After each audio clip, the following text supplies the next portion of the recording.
안녕하세요. 오늘의 사연 읽겠습니다. 안녕하세요. 저는 올해 35이 된 남자입니다. 얼마 전 아주 섬찟한 일을 겪고 아직 그 충격에서 벗어나지 못하고 있습니다. 다른 분들은 저와 같은 일을 겪지 않으시도록 제 이야기 들려드리려 합니다. 긴 사연이지만 꼭 한 번씩 들어주시길 부탁드리겠습니다. 저는 지방에서 전문대를 졸업하고 얼마 지나지 않아서 부모님의 도움으로 제 사업을 시작할 수 있었습니다. 사업이라니까 꽤 거창하게 들리네요. 가게라고 하는 게 더 어울릴 듯 싶습니다. 제가 살던 지방에서 핸드폰 대리점을 오픈하게 되었거든요. 아시는 분은 아시겠지만 이 일이 수입이 꽤 짭짤하기 때문에 저는 제 또래의 사람들보다 훨씬 많은 돈을 어린 나이에 벌게 되었습니다. 요새는 젊어서 많이 모은 후 빠르게 은퇴하는 게 유행이라던데 그때 저는 벌면 버는 대로 모을 생각은 전혀 안 하고 팍팍 쓰기만 하였습니다. 어려서부터 제 가게에서 남 눈치도 안 보며 편하게 돈을 번 것이 오히려 저에겐 독이 된 것이죠. 가게가 자리를 잡고 나서는 직원들에게 매장을 맡기고 종일 놀러 다니느라 바빴습니다. 특히나 그 당시 여자친구가 취업 준비를 위해서 잠시 쉬고 있었는데 그러다 보니 하루 종일 붙어서 노는 게 일상이 된 것이죠. 그때만 해도 친구들에게 놀면서 돈 버는 놈이라고 꽤나 부러움을 샀습니다. 하지만 지금 돌이켜보니 열심히 회사 다니며 경력을 쌓은 그 친구들이 부럽기만 하네요. 제가 그렇게 매장 일을 등한시하다 보니 매출이 조금씩 떨어지기 시작하였습니다. 옛말에 사장이 가게를 비우면 망한다더니 제 불성실함이 결국 천천히 가게를 말아먹은 비결이 되고 만 거예요. 많이 벌 때는 한 달 매출이 1,000을 넘었는데 막상 매장을 접고 보니 남는 돈이 한 푼도 없더군요. 기가 찰 노릇이었죠. 그때가 제 인생의 최대의 암흑기였습니다. 처음 만날 때부터 취업 준비를 한다던 여자친구는 몇 년을 취업 준비만 하더니 제 매장이 어려워지자 바로 헤어지자고 하더군요. 헤어지고 나서 금전적인 걸 따진다는 게 못나 보이지만 그동안 여자친구와 데이트 비용은 전부 제가 다 냈습니다. 심지어 여자친구 머리하는 미용실 돈도 제가 내주는 상황이었어요. 그런데 제가 상황이 어려워지자 뒤도 돌아보지 않고 떠나더니 얼마 뒤엔 취직을 했다는 소식까지 듣게 되었죠. 취업을 준비한다더니 그게 취직 준비였나 봅니다. 결국 30이 넘어 매장을 정리하고 나니 제가 할 수 있는 일이 아무것도 없다는 걸 깨달았네요. 기술도 뭣도 아무것도 없이 다시 시작하려니 참 막막하였습니다. 그때 부모님은 이 못난 자식을 한 번 더 믿고 매장을 다시 한번 운영할 수 있도록 도움을 주시겠다고 하셨습니다. 하지만 제가 철이 좀 들었는지 부모님 도움을 받고 싶지 않더군요. 혼자 힘으로 다시 일어서고 싶다는 생각이 강하게 들었어요. 그래서 부모님께 제 결심을 말씀드렸어요. 엄마, 아버지, 그동안 저 믿고 지켜봐 주신 것만 해도 충분히 감사드려요. 이제 저 혼자 한번 일어서 볼게요. 제가 너무 늦게 철이 든 것 같긴 하지만 지금이라도 혼자서 할 수 있다는 그런 자신감을 가지고 싶습니다. 부모님은 30 넘어서 겨우 조금 철이 든 저를 엄청 자랑스러워 하셨습니다. 그리고 도움이 필요하면 언제든 도움을 요청하라고 말씀해 주셨어요. 알겠다고 대답은 했지만 저는 그럴 생각이 전혀 없었어요. 심지어 완전히 외지로 나가서 무일푼으로 새롭게 시작할 생각이었거든요. 하지만 부모님께 이런 세세한 것은 말씀드리지 않았어요. 단지 경기도 어디에 일자리가 있어서 그리로 가겠다고만 말씀드렸죠. 그런데 제가 다른 지역으로 갈 거라는 건 생각 못 하셨는지 부모님께선 많이 섭섭해 하셨습니다. 하지만 제 결심이 워낙 확고했기에 결국 저는 고향을 떠나 경기도로 올라오게 되었습니다. 그래도 경기도에 일이 있다는 건 거짓말은 아니었어요. 대단한 일은 아니지만 물류센터 일용직 일을 하기 위해 경기도로 올라온 것이죠. 일단 저는 물류센터와 멀지 않은 곳으로 집을 구했습니다. 가게를 정리하고 수중에 몇백 남아있던 걸 보증금 삼아서 월세방을 얻고 경기도 생활을 시작하였네요. 이사를 하고 처음 몇 주는 설레기도 하였습니다. 또 일주일마다 주급으로 돈을 받다 보니 돈을 버는 재미도 꽤 쏠쏠하였어요. 물론 월세 내고 이것저것 공과금 계산하고 나면 얼마 되진 않았지만 조금씩 돈을 모으기도 했습니다. 그리고 일하는 곳에서 친구도 사귀며 꽤 잘 적응하고 있다고 생각했습니다. 하지만 워낙 일이 고되다 보니 즐거운 것도 잠시였죠. 또 일용직 일이어서 저처럼 장기간 하는 사람이 많지 않았어요. 조금 친해졌다 싶으면 원래 하던 일이나 아니면 하고 싶은 일로 돌아가는 사람이 대부분이었습니다. 그러다 보니 고향을 떠나 몇 달이 지나고 제 생활은 무척 외로워졌어요. 음식점에서 듣는 따뜻한 한마디에 눈물을 흘릴 정도였으니까요. 그러니까 그 일은 제가 일 마치고 가끔 들리는 국밥집에서 겪은 일입니다. 거기서 일하시는 아주머니 한 분이 오늘도 고생했어요. 이 말씀을 해주시는데 눈물이 왈칵 쏟아져서 제대로 밥을 먹을 수가 없었네요. 사실 이쯤 우울증으로 자리 비고 뭐고 고향으로 내려가고 싶은 마음뿐이었거든요. 그런데 이런 위기를 뜻밖의 이겨낼 수 있었던 것이 국밥집 아주머니의 고생했다는 그 한마디였습니다. 그 한마디에 저는 다시 한번 이를 꽉 물고 열심히 일하였네요. 그리고 그 국밥집도 더 자주 가게 되었습니다. 자주 정도가 아니라 거의 매일 출근 도장을 찍었죠. 그러다 보니 거기서 일하시는 분들과도 안면을 트고 지내게 되었습니다. 특히나 그때 따뜻한 한마디를 해주셨던 그 아주머니와는 더욱 잘 지내게 되었죠.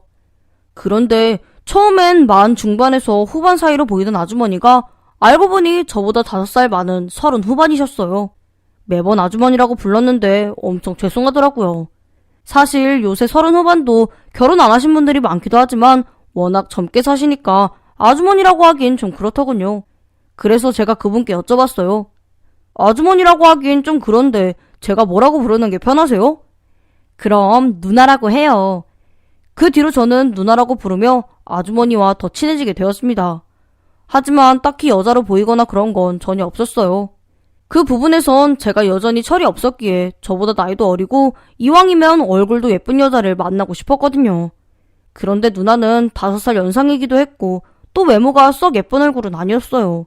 그러다 보니 누나와 가깝게 지내긴 했어도 이성적인 느낌은 단 한 번도 받지 못했네요. 하지만 항상 오늘하루 고생했다며 국밥도 듬뿍 주고 반찬도 듬뿍듬뿍 주는 누나의 마음은 너무 예쁘다고 생각했습니다. 그런데 하루는 누나가 주말에 뭐하냐고 묻는 것이 아니겠어요? 이번 주말에 뭐해? 내가 영화표가 생겼는데 같이 보러 갈래? 부담스러우면 안 가도 되니까 생각해보고 편할 대로 해. 누나의 갑작스러운 제안에 사실 부담이 훅 들어오더군요. 그런데 국밥집 다른 직원들이 얘기하는 걸 들어보니 저 말고도 여러 명한테 물어봤다고 해요. 그런데 저를 제외하곤 모두 한 가게에서 일하다 보니 시간이 안 맞았나 봐요. 그래서 누나도 하는 수 없이 저한테까지 물어본 것 같더라고요. 그걸 알고 나니 같이 영화를 보러 가자는 누나의 제안이 아무렇지 않게 느껴졌습니다. 그래서 누나와 저는 주말에 서울로 가서 함께 영화를 보기로 약속하였습니다. 그런데 주말이 되어 약속 장소로 나갔는데 누나의 모습을 보고 꽤나 놀랐습니다. 왜냐하면 제가 알고 지내던 촌스러운 아줌마 같은 모습이 아니었기 때문이죠. 긴 생머리에 원피스를 입은 누나의 모습은 청순한 아가씨가 따로 없었네요. 사람 이목구비야 바뀔 리가 없으니 얼굴 생김이 달라진 건 아니었어요. 단지 옷 입는 스타일만 바뀌었을 뿐인데 딴 사람 같았습니다. 저는 누나에게 못 알아보겠다고 장난을 걸었습니다. 밖에서 만나면 전혀 못 알아보겠어. 우리 미진씨 완전 딴 사람 됐네. 야, 그만 놀려. 너도 낱말할 땐 아닌 것 같다. 서울 간다고 멋 좀 부렸네. 사실 태어나서 서울은 처음이라 부릴 수 있는 멋은 다 부린 것 같아요. 그런데 막상 서울에 가니 지나다니는 사람들과 영 동떨어진 제 모습에 제가 다 부끄러웠습니다. 어쨌든 그날 누나와 영화도 보고 맛있는 것도 먹고 즐겁게 놀다가 집으로 돌아왔습니다. 그리고 다음날이 되어 저는 평소와 마찬가지로 일을 마치고 국밥을 먹으러 갔습니다. 그런데 문제는 밥을 먹고 밥값을 계산하려는데 카드에 잔액이 부족한 것이었죠. 주말에 계획에도 없던 돈을 쓰게 된 것이 문제였나 봐요. 더군다나 깜빡하고 있었는데 공과금 나가는 날이어서 남은 돈이 없었던 거죠. 제가 고향을 떠나면서 결심한 것 중 하나가 신용카드를 안 쓰는 거였습니다. 그래서 전부 잘라버리고 체크카드 한 장으로 쓰고 있었거든요. 그런데 주급이 빠듯하다 보니 이런 일이 생기게 된 것이었어요. 어찌나 당황스럽던지 저는 얼굴까지 새빨개져서 계산을 잘못했나 보네. 누나, 내가 내일 와서 이거 낼게요. 미안해. 내일 오전에 주급 들어오니까 저녁에 일 마치고 올게. 아니다. 계좌번호 알려줘. 내일 돈 들어오면 바로 이체해줄게. 진짜 창피하다. 그렇게 말하였습니다. 그런데 누나는 그런 제가 안쓰러웠는지 오늘은 자신이 내겠다고 그냥 가라고 하는 것이었어요. 이런 날도 있는 거지 뭐. 걱정 말고 그냥 가. 네가 우리 가게에서 얼마나 팔아줬는데. 이 정도면 국밥 서비스 나가야지. 그러니까 신경 쓰지 말고 얼른 집에 가서 쉬어. 오늘도 고생 많았어. 너무 창피한 마음에 집에서 묵혀둔 소주 하나 나발로 마시고 잤습니다. 그리고 다음날이 되어 저는 국밥집에 가지 않았어요. 더는 못 갈 것 같았습니다. 저의 치부가 전부 드러난 느낌이랄까요? 그렇게 한동안 국밥집에 가지 않았네요. 그런데 한 달 정도 지나니 부끄러운 건 사라지고 미안한 마음이 들기 시작하였어요. 누나 딴에는 절 배려해주려고 웃으며 서비스라고 얘기해줬는데 저는 사내 자식이라는 게 창피하다고 사람 인연을 끊으려 했다는 게 미안하였습니다. 그래서 그날 저녁에 일 마치고 오랜만에 국밥집을 들려야겠다 생각했어요. 그런데 이런 제 마음을 누나가 알았는지 그날 누나에게 먼저 전화가 왔습니다. 동혁아, 요새 바빠? 통 얼굴 보기 힘드네. 딴 게 아니라 혹시 가게 소식 들었어? 다음 달이면 가게 문 닫거든. 그 전에 와서 밥이나 먹으라고 전화했지. 시간 괜찮으면 종종 놀러와. 안 그래도 오늘 가려고 했는데 근데 갑자기 문은 왜 닫는 거래? 그 국밥집이 엄청난 맛집은 아니었지만 주변에 물류센터도 많고 하다 보니 손님이 제법 많았거든요. 이 동네에 재개발 들어가잖아. 그래서 그만두는 거야. 그러고 보니 신도신이 어쩌니 하면서 플랜카드가 덕지덕지 붙어있는 걸 본 기억이 났습니다. 하지만 뭐 저랑 상관없으니 그러려니 했죠. 그날 저녁 일을 끝내고 저는 오랜만에 국밥집으로 갔습니다. 그런데 평소엔 앞치마만 두르고 있던 누나가 저번에 영화 보러 가던 날처럼 한껏 꾸미고 있었어요. 그래서 저는 누나에게 데이트 가냐고 장난을 쳤습니다. 데이트 가는 거예요? 오늘 제대로 꾸몄네. 그런데 누나는 제 말에 얼굴을 붉히고는 대답도 없이 국밥과 수육 등 주문도 안 한 음식을 푸짐하게 한 상 차려주었습니다. 제가 한 입 먹으니 누나가 제 앞에 와서 앉더군요. 그리고는 맛은 있는지 물어보고 또 이 반찬 저 반찬을 제 밥 위에 놓아주고 하는 것입니다. 평소와 다른 분위기에 이게 무슨 일인가 의아했어요. 하지만 아무렇지 않은 척 꽤나 애를 썼습니다. 그리고는 밥을 다 먹고 계산하려는데 누나는 서비스라며 돈을 받지 않더군요. 이제 영업할 날도 얼마 안 남았는데 넌 그때까지 쭉 공짜 손님이야. 그러니까 부담 갖지 말고 매일 일 끝나면 인사한다 생각하고 들러서 밥 먹고 가. 알았지? 그렇게 말하며 누나가 활짝 웃는데 기분이 묘하였습니다. 이제 못 본다는 생각이 들어서인지 아니면 절 챙겨주는 마음이 예뻐서인지 누나가 예전과 다르게 여자로 느껴지는 게 아니겠어요? 그런데 이게 생각으로 그친 게 아니라 저도 모르게 누나에게 데이트 신청을 해버렸습니다. 그러지 말고 우리 또 서울에 영화나 보러 가요. 제 말에 누나는 눈을 동그랗게 뜨고 쳐다보는데 저는 또 저대로 갑자기 툭 튀어나온 말이라 수습이 안 되더군요. 하지만 누나가 웃으면서 알겠다고 대답해주며 상황은 넘어갈 수 있었습니다. 그렇게 저희는 두 번째로 영화를 보러 가게 되었어요. 엄밀히 따지면 첫 번째는 아무 의미 없는 영화 관람이었다면 두 번째는 저희의 첫 데이트가 되었습니다. 사람 마음이 이성으로 안 보일 땐 언제고 한 번 그렇게 끌리고 나니 걷잡을 수 없이 빠르게 커지더군요. 다행히 누나도 저와 같은 마음이었기에 첫 데이트 후 저희 두 사람의 관계는 빠르게 진전되었습니다. 하지만 연인이 되고 나서 예상하지 못한 일들이 생겼어요.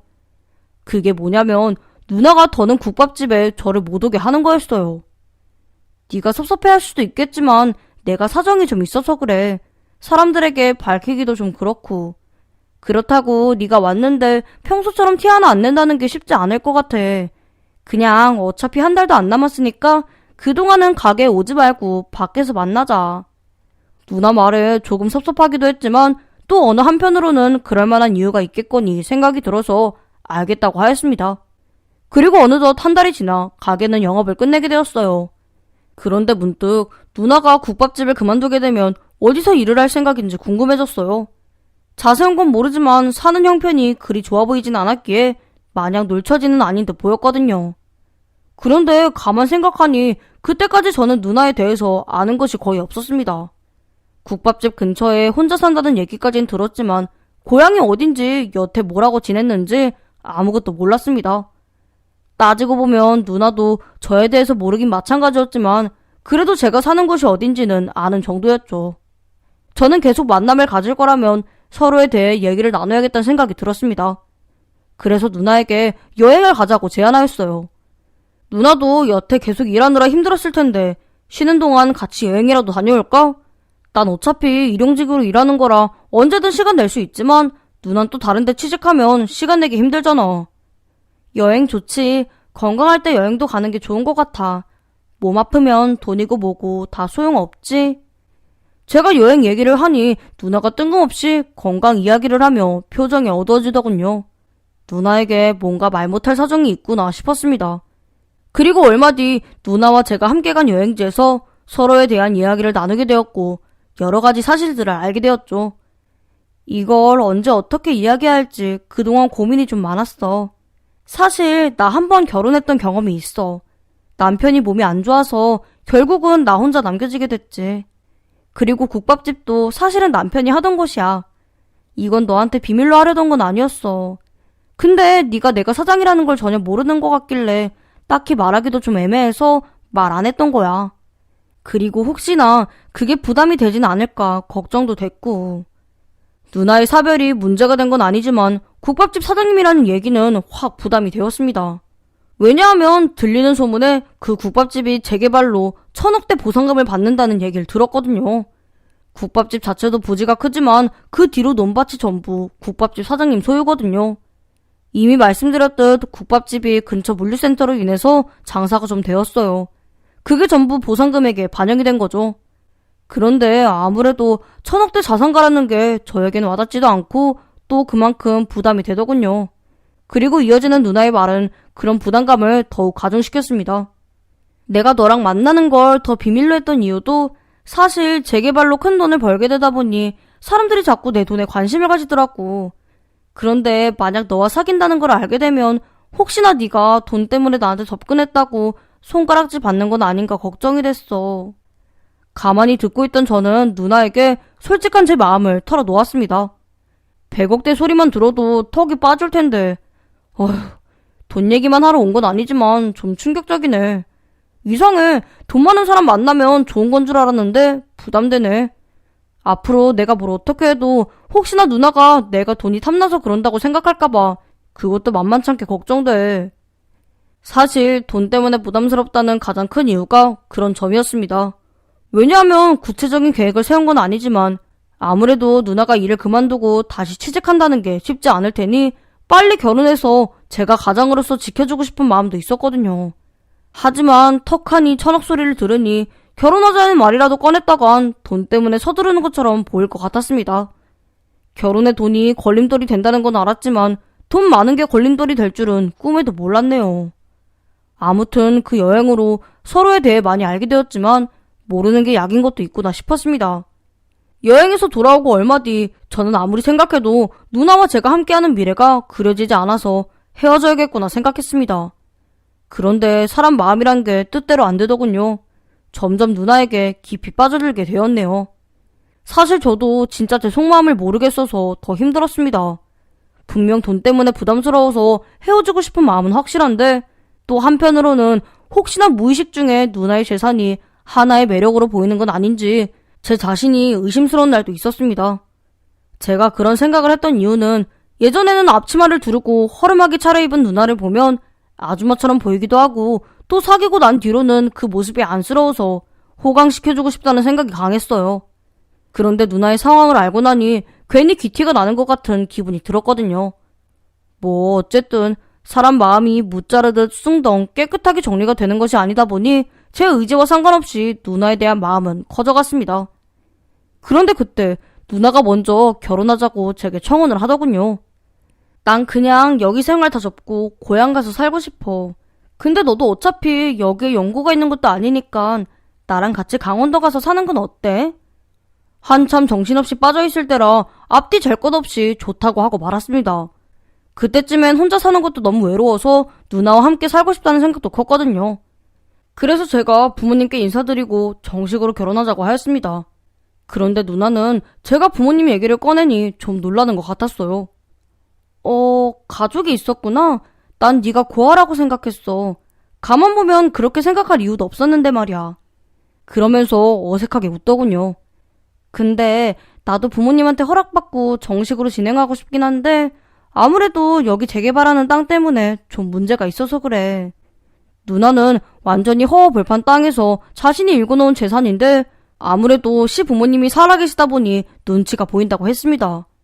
시부모님은 말씀으론 전부 누나의 땅이고 또 누나가 좋은 사람 만나 제가 있으면 한다고 하시지만 막상 재혼을 한다면 생각이 바뀌실 것 같아서 걱정된다고 하였어요. 그러면서 고향으로 가서 우리끼리 식을 올리고 재개발이면 뭐 그런 것들이 좀 정리가 되고 나면 그때 어른들께는 인사를 드리자고 하더군요. 저야 모르지만 아무래도 그 정도의 재산을 가지게 되면 이런저런 문제가 있겠구나 싶어서 누나 말에 그저 알겠다고 하였네요. 그렇게 저희는 비밀 결혼을 하기 위해 얼마 뒤 강원도로 떠났습니다. 둘이서 기차를 타고 버스를 갈아타면서 누나의 고향집으로 가는 길은 무척 즐거웠어요. 엄밀히 따지면 둘만의 결혼식이지만 결혼식과 신혼여행을 한 번에 가는 거니 얼마나 설레겠어요. 그렇게 도착한 누나의 집은 첩첩 산중에 있는 아주 낡은 집이었습니다. 마당이 있고 작지만 안채, 사랑채 이런 식으로 기와집이 몇 개 뚝뚝 세워져 있었어요. 집은 사람의 손길이 닿은 듯이 낡은 것과는 별개로 깨끗이 손질되어 있었습니다.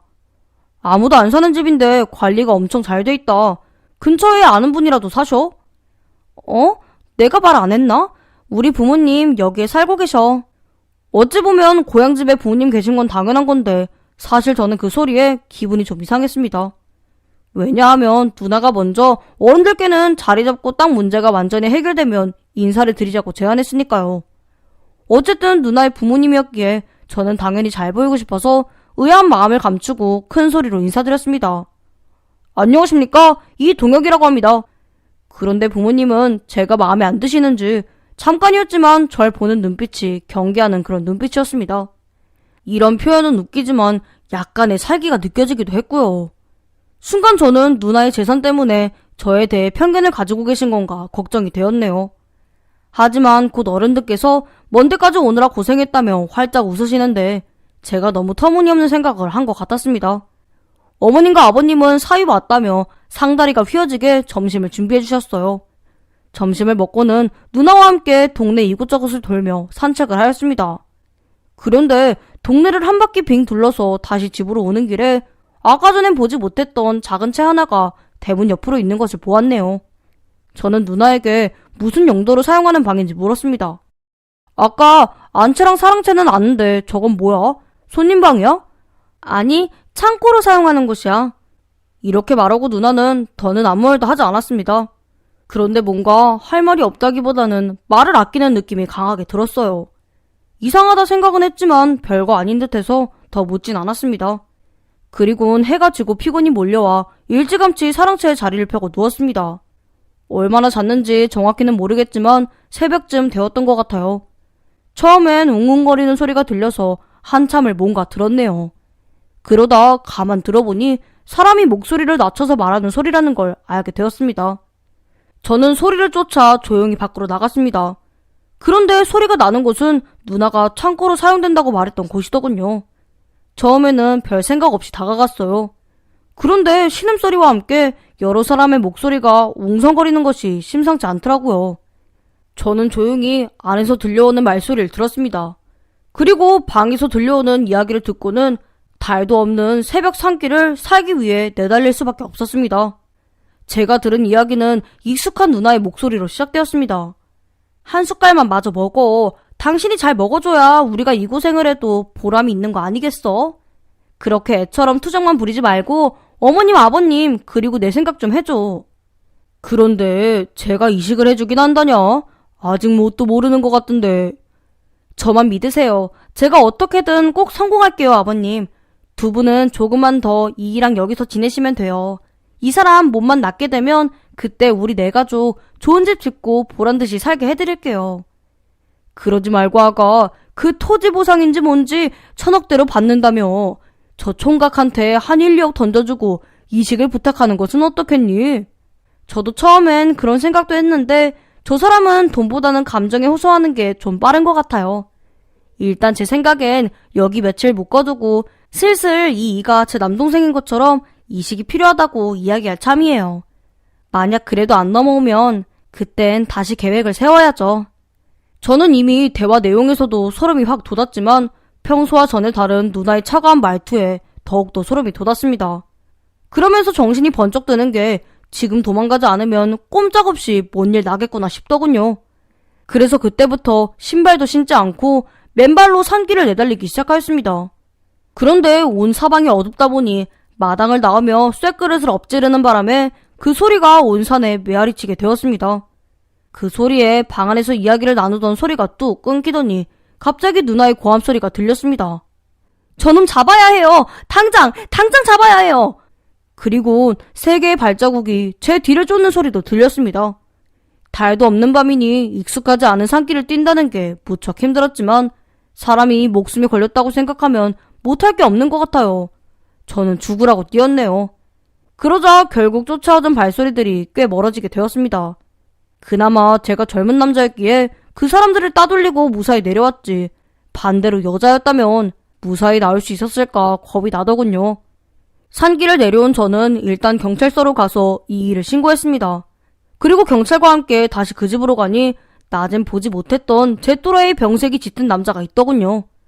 경찰 조사 결과 누나는 아직 혼인 중에 있었고 남편의 신장이 안 좋아서 저에게 신장 이식을 부탁할 생각이었다고 하였습니다.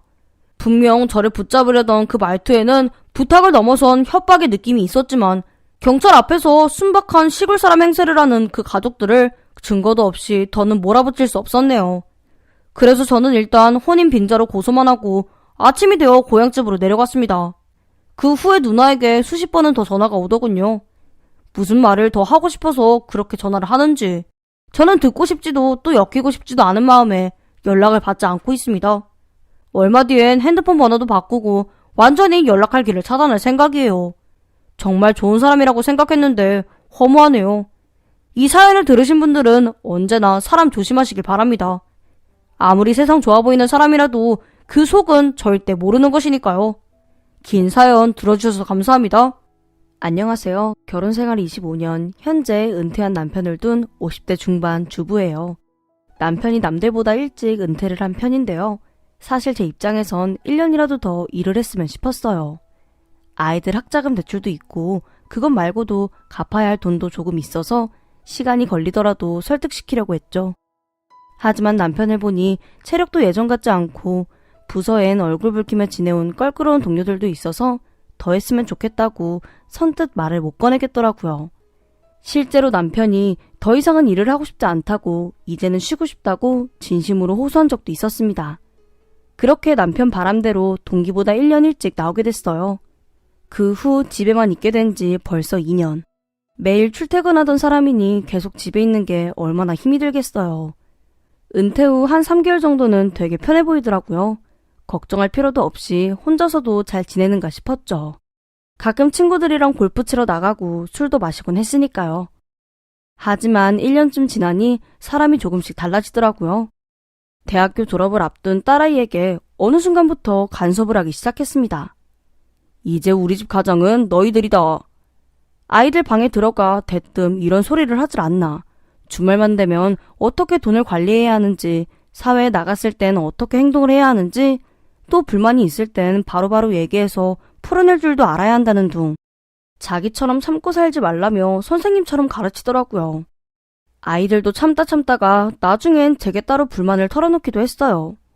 엄마, 아빠 요즘 왜 그래? 볼 때마다 이래라 저래라 하고 뜬금없이 이상한 소리도 해. 아빠랑 주말마다 같이 있는 게 너무 힘들어. 알잖아. 아빠가 요새 많이 불안해서 그래. 너희가 아무리 다 컸다 해도 아직 대학생이잖아. 돈 들어갈 때는 많고 셋 다 집에 있으니까 아빠가 걱정이 좀 많이 되나 봐. 그리고 너희들도 잘 알잖아. 아빠 돈 욕심 많은 사람인 거. 그런 사람이 회사는 왜 일찍 나온 건데? 아이들은 볼멘 소리로 하나같이 이런 얘기를 했죠. 아직 출가도 못 시킨 부모 입장에선 자식들에게 눈을 뗄 수 없는 입장이다. 특히 일찍 회사를 나온 아버지 입장에선 더 그렇다며 아이들 달래느라 진땀을 뺐습니다. 이런 일이 있을 때마다 아이들 독립 전까지 최대한 신경 안 쓰이게 뒷바라지 해줘야겠다 싶기도 했고요. 처음에는 스트레스 받던 아이들도 제 말을 계속 듣더니 아버지가 뭐라 잔소리를 하더라도 웬만해선 참고 넘기더라고요. 원래 애들 새 키울 때 이런 문제로 싸운 적이 없었어요. 성인이 된 이후로 통금 시간도 없고 당연히 간섭도 없고 여자친구 남자친구 사귀는 것도 딱히 신경 안 쓰던 사람이었어요. 특히 남편은 딸아이를 참 예뻐했는데요. 결혼하고 3년 만에 어렵게 가진 첫 애여서 제가 봐도 심할 정도로 애정을 많이 쏟았어요. 학창시절 때부터 유별났죠. 회사 다닐 땐 지금처럼 엄격하게 교육하진 않았거든요. 가끔 애들 용돈 주면서 남들에게 베풀면서 살라고 한두 마디 건네는 게 다였는데 은퇴하고 나니 대학교 4학년인 딸 애를 매일같이 감시하는 거예요. 밤 10시, 11시만 되면 전화를 발발이 해대며 언제 집에 오냐며 성을 내기도 하고 성적 뜨는 날이면 눈에 불을 켜고 확인을 했죠. 장학금 받을 수 있냐면서 셋을 돌아가면서 잡는데 이러다 애들 스트레스 받아서 취업 전에 집부터 나가겠다 싶었어요. 고3 때도 안 하던 일을 하니 딸아이 입장에선 얼마나 기가 막힌 노릇이겠어요. 대학교 3학년인 여동생과 이제 2학년인 남동생도 눈치를 살살 보면서 최대한 아빠 심기를 안 건드려야겠다며 몸을 사리더라고요. 그 모습을 지켜보니 어느 순간 저도 화가 쌓이기 시작했습니다. 이성보단 감정이 앞서게 되더라고요. 아이들도 이제 다 컸고 맘 편하게 두 다리 뻗고 살면 되겠다 싶었는데 남편이 갑자기 안 하던 짓을 하니까요. 하루는 저도 모르게 대뜸 성질부터 냈어요. 당신 해도 너무하네. 이제 좀 그만하면 안 돼? 당신이 애들 일일이 간섭 안 해도 어지간히 알아서들 해. 셋 다 무사히 고등교육 마치고 대학교 보냈으면 됐잖아. 취직할 때까지 가만히 기다리는 게 도움 주는 일인 거 정말 몰라서 이래? 남편은 제 말을 귓등으로도 안 듣더라고요. 아이들 하는 행동이 성에 안 차는지 셋 다 독립시키고 결혼할 때까지 눈에 불을 켜고 따라다니겠다고 하더군요. 이 사람이 시간이 남아돌아서 이러는지 날이 갈수록 간섭이 심해졌어요. 아이들이 누구를 만나는지 어디서 무얼 하는지 하도 전화를 해대니까 막내 아들은 하다하다 차단까지 했다네요. 전화기를 꺼놓으면 집에 와서 아이들을 혼내니까 저도 365일 신경이 곤두설 수밖에 없었어요.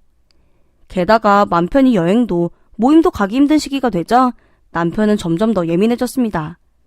둘이서 나가는 것도 한계가 있고 그렇다고 자격증 공부하고 틈틈이 알바하는 애들이랑 돌아다닐 수도 없으니 남편이 몸을 가만히 놔두질 못하더라고요. 주변에는 은퇴한 사람들이 몇 명 없어서 마음 편하게 만날 사람도 없고요.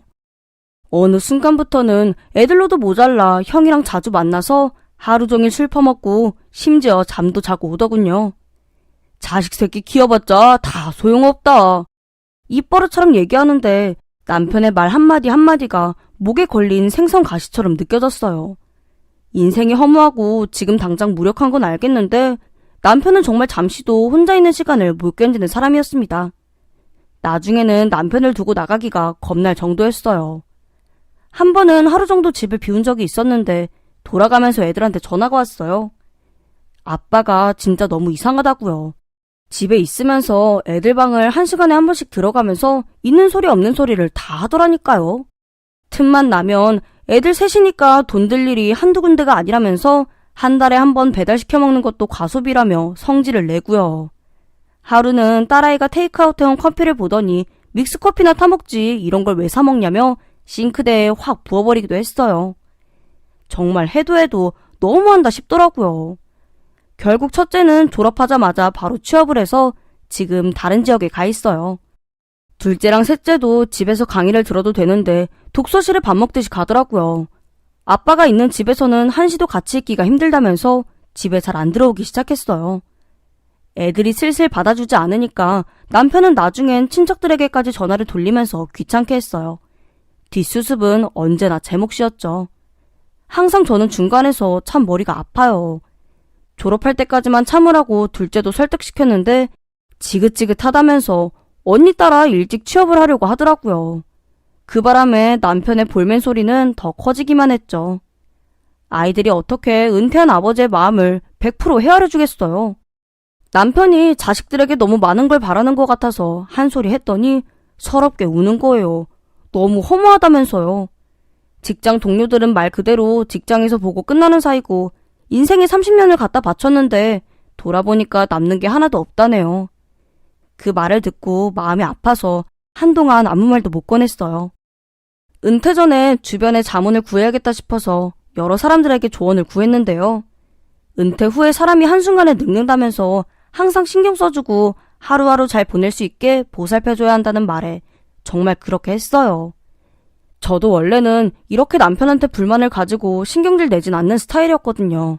시험 기간인 아이들보다 남편을 먼저 챙기곤 했죠.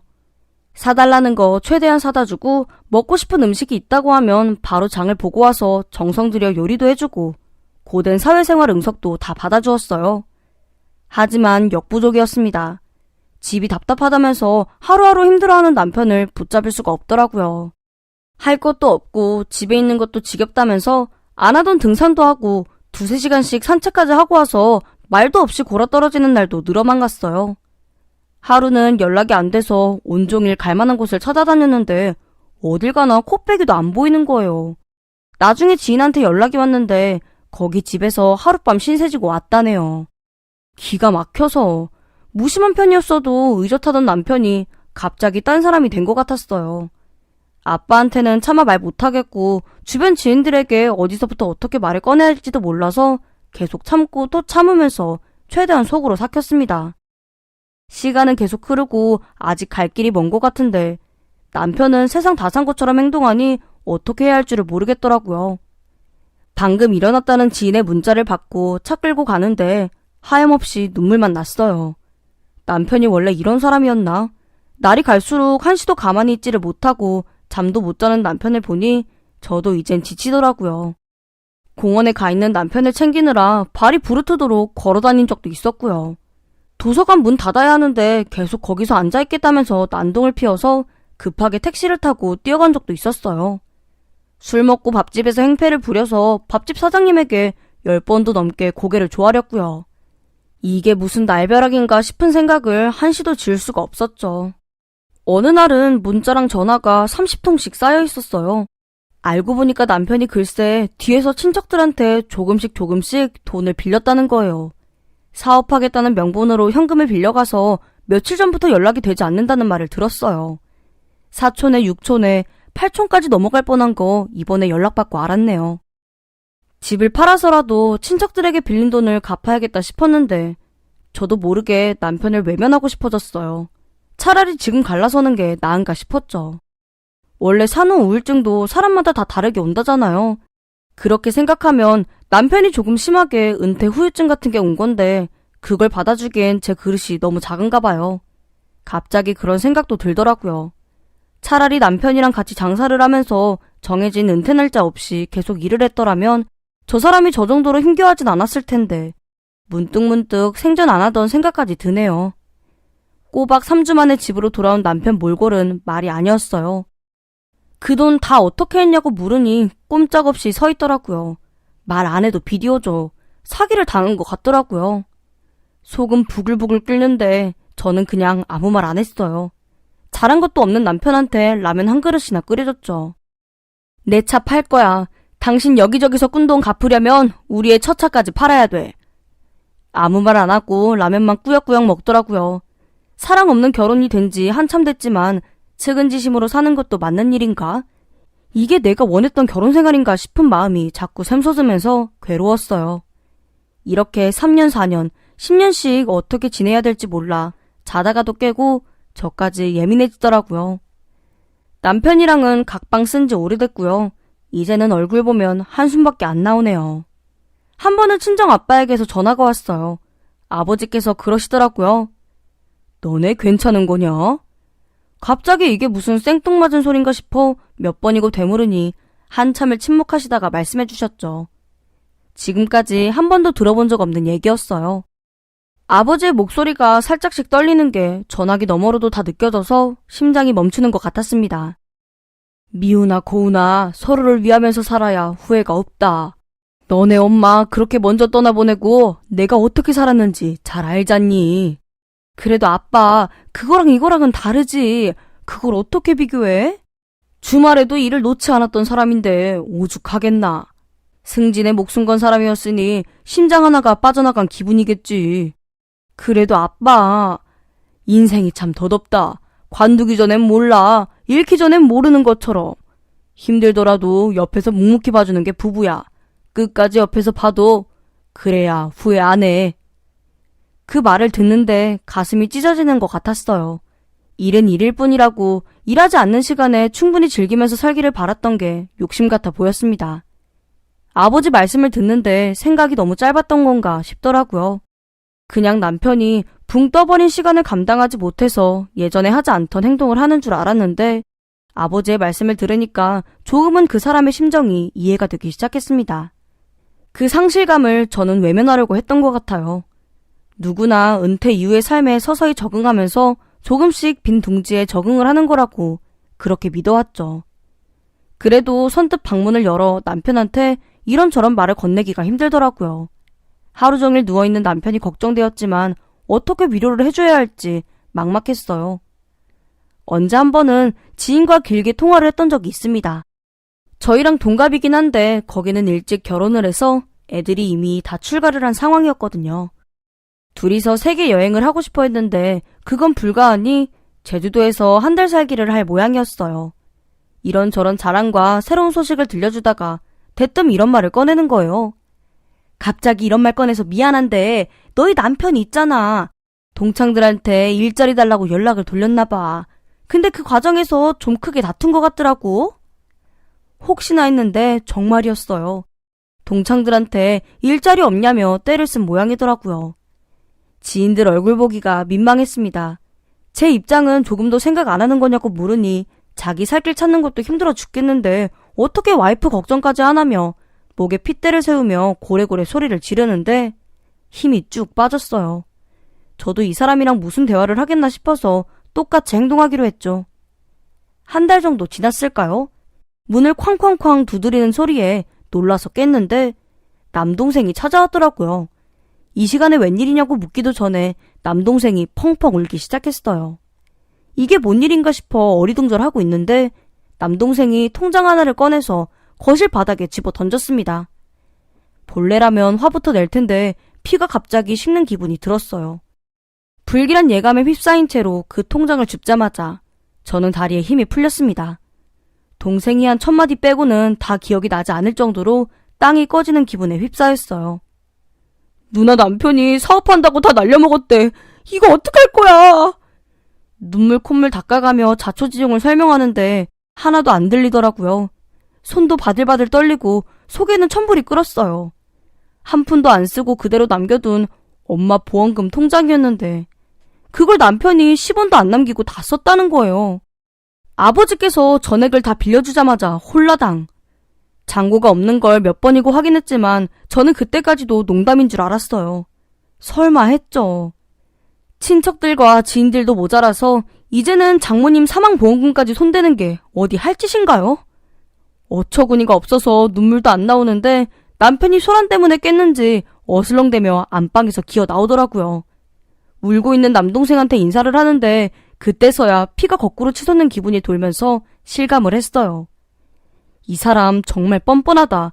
뻔뻔한 것도 모자라 어떻게 이런 짓을 할 수 있지? 3주 동안 장인어른 집에서 신세지면서 온갖 사탕 발림으로 돈을 빌려왔을 생각을 하니까 멱살부터 잡게 되더라고요. 아무리 그래도 장인어른한테까지 손 벌리는 건 경우에 없는 일이지 않아? 당신 원래 그런 사람이었어? 제 말에도 남편은 요동도 하지 않는 눈치였어요. 자기가 멈춘 것도 아니고 천천히 갚으면 될 거 아니냐며 아주 적반하장이더라고요. 그런 줄도 모르고 아버지가 왜 갑자기 그런 말씀을 하는지 속으로는 내심 의아했는데 정말 억장이 무너지는 기분이었습니다.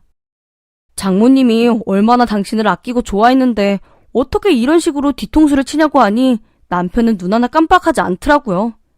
그 뒤로 저는 딸애가 있는 곳으로 가서 2달 정도 신세를 졌어요. 딸도 눈치를 챈 모양인지 군말 없이 저랑 지내더라고요. 정말 몸에 힘이 들어가지 않을 정도로 힘들었지만 그래도 애들 생각하면서 최대한 학업에 지장을 안 줘야겠다 싶었지만 첫째 빼고는 딱히 기댈 곳이 없더라고요. 어느 날은 괜찮았다가 또 어느 날은 천불이 나서 견딜 수가 없었어요. 그래도 한 달 정도 지나서 딸애가 주는 용돈 보태서 다시 보험금 통장에 돈을 쌓기 시작했습니다. 소 일거리로 부업일을 시작해서 단 10만 원이라도 더 드리려고 용을 쓰고 있었는데 원수 같은 남편이 마음에 걸려서 이대로 계속 집에 안 들어가도 되겠나 싶더라고요. 하루는 야근하고 온 딸이 맥주랑 옛날 통닭 한 마리를 사들고 집에 왔어요. 상을 펴는 제 앞에 오더니 이렇게 말하더라고요. 엄마, 나는 아빠가 가끔씩 통닭이랑 맥주 사오는 게 기분 좋아서 사오는 건 줄 알았다? 근데 그게 아니었던 것 같아. 못 견디게 힘든 날이어서 그래서 사온 것 같아. 그 말을 듣는데 남편을 원망하고 또 원망하던 제 모습이 부끄러워지더라고요.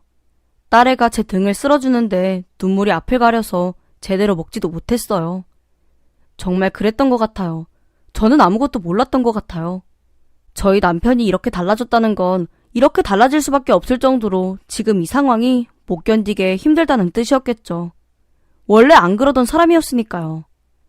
우리 애들이 돌아가면서 저한테 매일 아빠 상태를 문자나 전화로 알려주는데 그것도 못할 짓이겠다 싶더라고요. 그렇게 한 달 만에 찾아간 집은 그대로인 듯 기묘하게 달랐어요. 현관문에 항상 어질러져 있던 신발이 가지런히 정리가 되어 있었습니다. 둘째한테 물어보니 자기가 한 게 아니래요. 막내도 모르는 일이라고 하더군요. 혹시나 했는데 남편이었어요. 침대에 누워서 가만히 TV를 보고 있는데 한편으로는 마음이 찡해졌습니다. 시간은 무심하게 흐르잖아요. 그렇게 자기가 없어도 무탈하게 시간이 흐른다는 사실이 남편을 더 불안하게 만들었던 걸까요? 세상이 변하고 사회가 변하고 한 살 한 살 나이를 먹는 자기 자신을 가슴 깊이 받아들이기까지 시간이 오래 걸렸다고 생각을 하며 딸애가 그랬던 것처럼 남편 등을 오랜만에 한번 쓸어봤어요. 잘 들리지는 않았지만 분명 그러더라고요. 미안하다고, 면목이 없다고. 요즘 남편은 종종 끼니를 거르고 조금 덜 웃고 조금 덜 인상 쓰며 지내고 있어요. 본인도 더 이상 연락하고 부탁할 사람이 없다면서 저를 안심시키려고 정말 많이 애쓰고 있습니다. 무엇보다 나이 먹어서까지 민폐 끼치는 사람으로 기억되고 싶지 않다면서 정말로 노력하더라고요. 나중에는 집에 있기 힘들 땐 저에게 솔직하게 말도 했어요. 전과 다르게 오늘은 같이 외출을 하면 안 되냐고 물어오기도 했고요. 여전히 틈만 나면 애들한테 전화하는 습관은 그대로지만 그래도 확실히 전보다 돌발 행동이나 욱하는 상황도 줄었어요. 예전에는 같이 산책하자고 하면 제 걸음이 너무 빨라서 싫다던 남편이 순순히 따라 나와주는 것도 여전히 신기하네요. 제가 손빨래를 하거나 밥을 안 칠 때 슬그머니 옆에 다가와서 지켜보는 것도요. 돌고 돌아서 저한테 왔어요. 우리 애들부터 친척들, 친한 지인과 동창들, 우리 엄마 아빠를 거치더니 결국엔 저한테 오더라고요. 굳이 입 밖으로 당신밖에 없다면서 낯간지러운 말을 하진 않지만요. 생전 부엌에 들어오지도 않던 사람이 먼저 장을 보러 가자고 하니까 코끝이 아려오는 기분이었습니다. 뭐가 재밌는지 모르겠다던 예능 방송부터 드라마까지 옆에 꼭 붙어서 보기 시작했고요. 그렇게 조금씩 저희 남편은 은퇴 후유증에서 벗어나고 있는 중입니다. 가끔씩 남편이 자기 전에 이런 말을 해요. 장모님이 당신을 잘 키운 것처럼 우리 애들도 잘 키우고 싶다고. 당신이랑 장인어른 장모님의 반의 반만 닮더라도 자식 농사 성공한 거라며 주름지게 웃더라고요. 남편이 자다가 움찔하고 깰 때마다 제가 등을 찬찬히 쓸어주는데 그럴 때마다 느껴요. 아빠가 삶을 잃어버린 엄마를 보는 마음이 이랬겠구나. 그때 아빠 심정은 어땠을까? 그럴 때 우리 아빠 등은 누가 쓸어주었을까? 가끔 그런 생각이 듭니다. 우리 아빠 참 대단한 사람이라고 저도 아빠처럼 한번 대단한 사람이 되어보고 싶어요. 요즘엔 특히 더 그런 마음이 드네요. 아이들과 남편을 위해서라도 제가 그런 사람이 될 수 있을 거라고 믿고 있습니다. 안녕하세요. 저는 올해 54살의 여자입니다. 몇 년 전 남편을 먼저 보내고 지금은 혼자서 외롭게 하루하루를 살아가고 있습니다. 그나마 하나 있는 딸이 결혼해서 멀지 않은 곳에 살고 있어서 오며 가며 많은 위로가 되고 있어요. 딸과 제 얘기를 하자면은 사연이 깊네요. 쉽게 말하면은 저는 딸의 계모입니다. 딸이 중학생 때였고 그때 제 나이는 30이 안 됐을 때예요. 나이 계산을 해보시면 아시겠지만 딸과 저는 겨우 14살의 나이 차가 났습니다. 남편은 제가 처음 만났을 때 사별한 지 10년이 넘어서 혼자서 딸을 키우고 있는 중년의 남자였어요. 그 당시 남편이 40대고 제가 20대였으니 저희가 결혼한다고 했을 때 반대가 어마어마했습니다. 나이 차를 떠나서라도 저는 초혼이었거든요. 그러다 보니 부모님이며 주변 지인들 하나같이 축하해주는 사람 없이 반대만 하였습니다. 특히나 부모님은 마음고생이 심하셨겠죠. 저희 친정엄마가 자식이라면은 죽는 신용까지 하시는 분이셨어요. 그런데 애지중지 키운 딸이 초혼에 제가 자리로 시집을 간다니 속이 뒤집어지셨겠죠. 하지만 엄마는 저에게 소리 한번 안 치시고 오히려 저를 불러다가 따뜻한 밥을 해주시며 말씀하셨습니다. 미호가, 네가 아직 이렇게 엄마 밥 먹는 네가 어떻게 남의 자식을 키운다는 말이냐. 엄마는 나이 차이 같은 거는 신경 안 써. 단지 남의 자식 키우면서 그걸 어떻게 전부 감당하려고. 내 자식이라도 내 뜻대로 안 될 땐 미운 법이다. 그런데 남의 자식이면 오죽하겠니?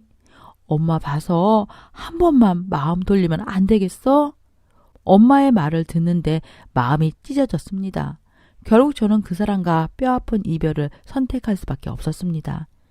나는 잘할 자신이 있지만 저 사람과 평생을 알콩달콩 살아갈 자신이 있지만 그거 하나로 부모님 가슴에 대못 박는 짓은 못하겠더군요.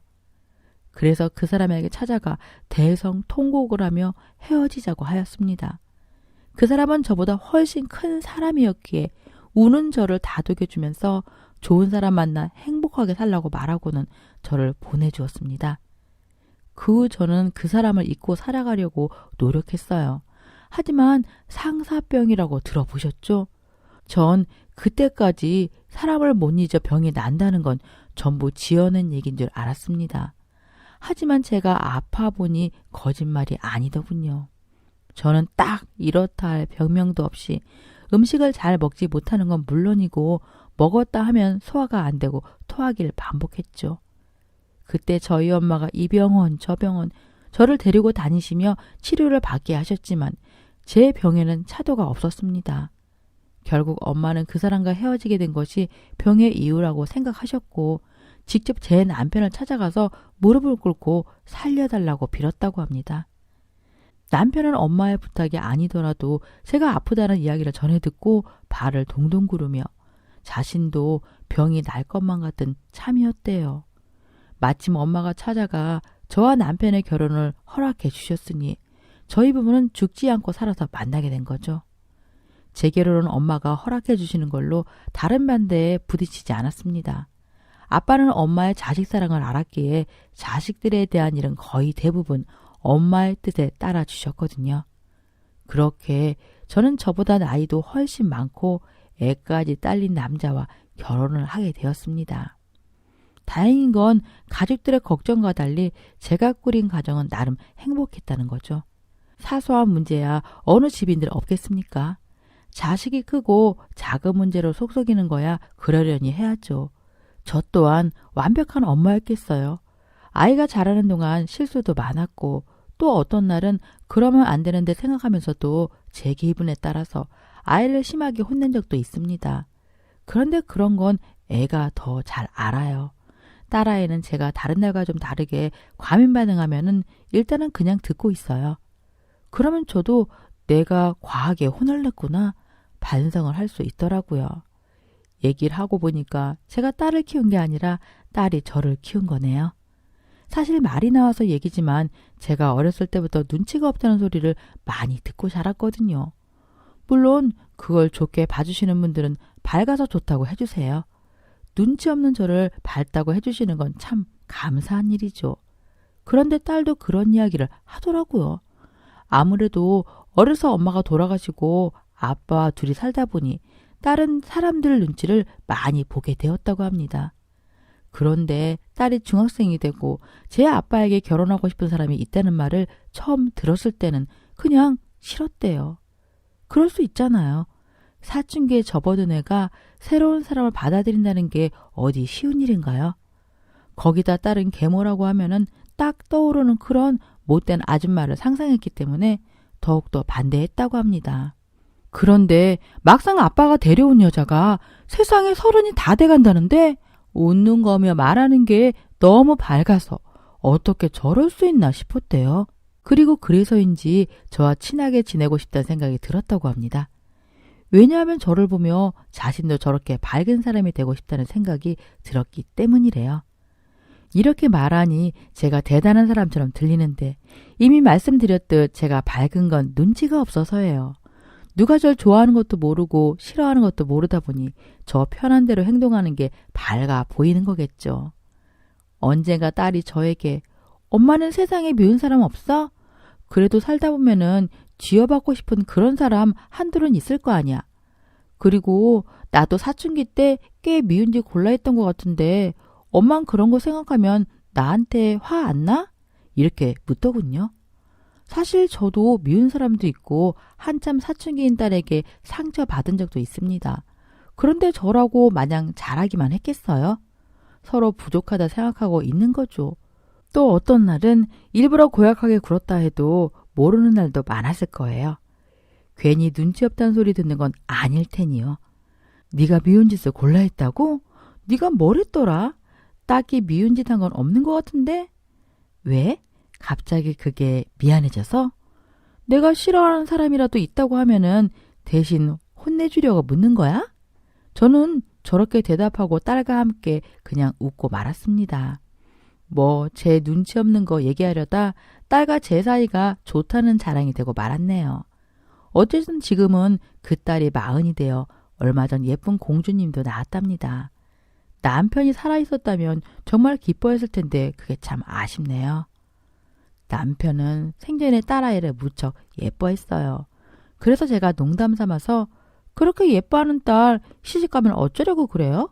이렇게 말하며 남편을 놀리던 것도 생각이 납니다.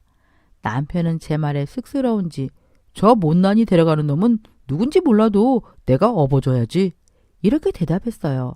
글쎄요. 남편이 죽지 않고 살아서 사위를 봤다면 어떻게 했을까요? 저도 잘 모르겠네요. 아무튼 남편은 3년 전 갑자기 세상을 떠나게 되었답니다. 이렇다 할 건강상의 문제가 전혀 없다가 하루아침에 가버린 거였어요.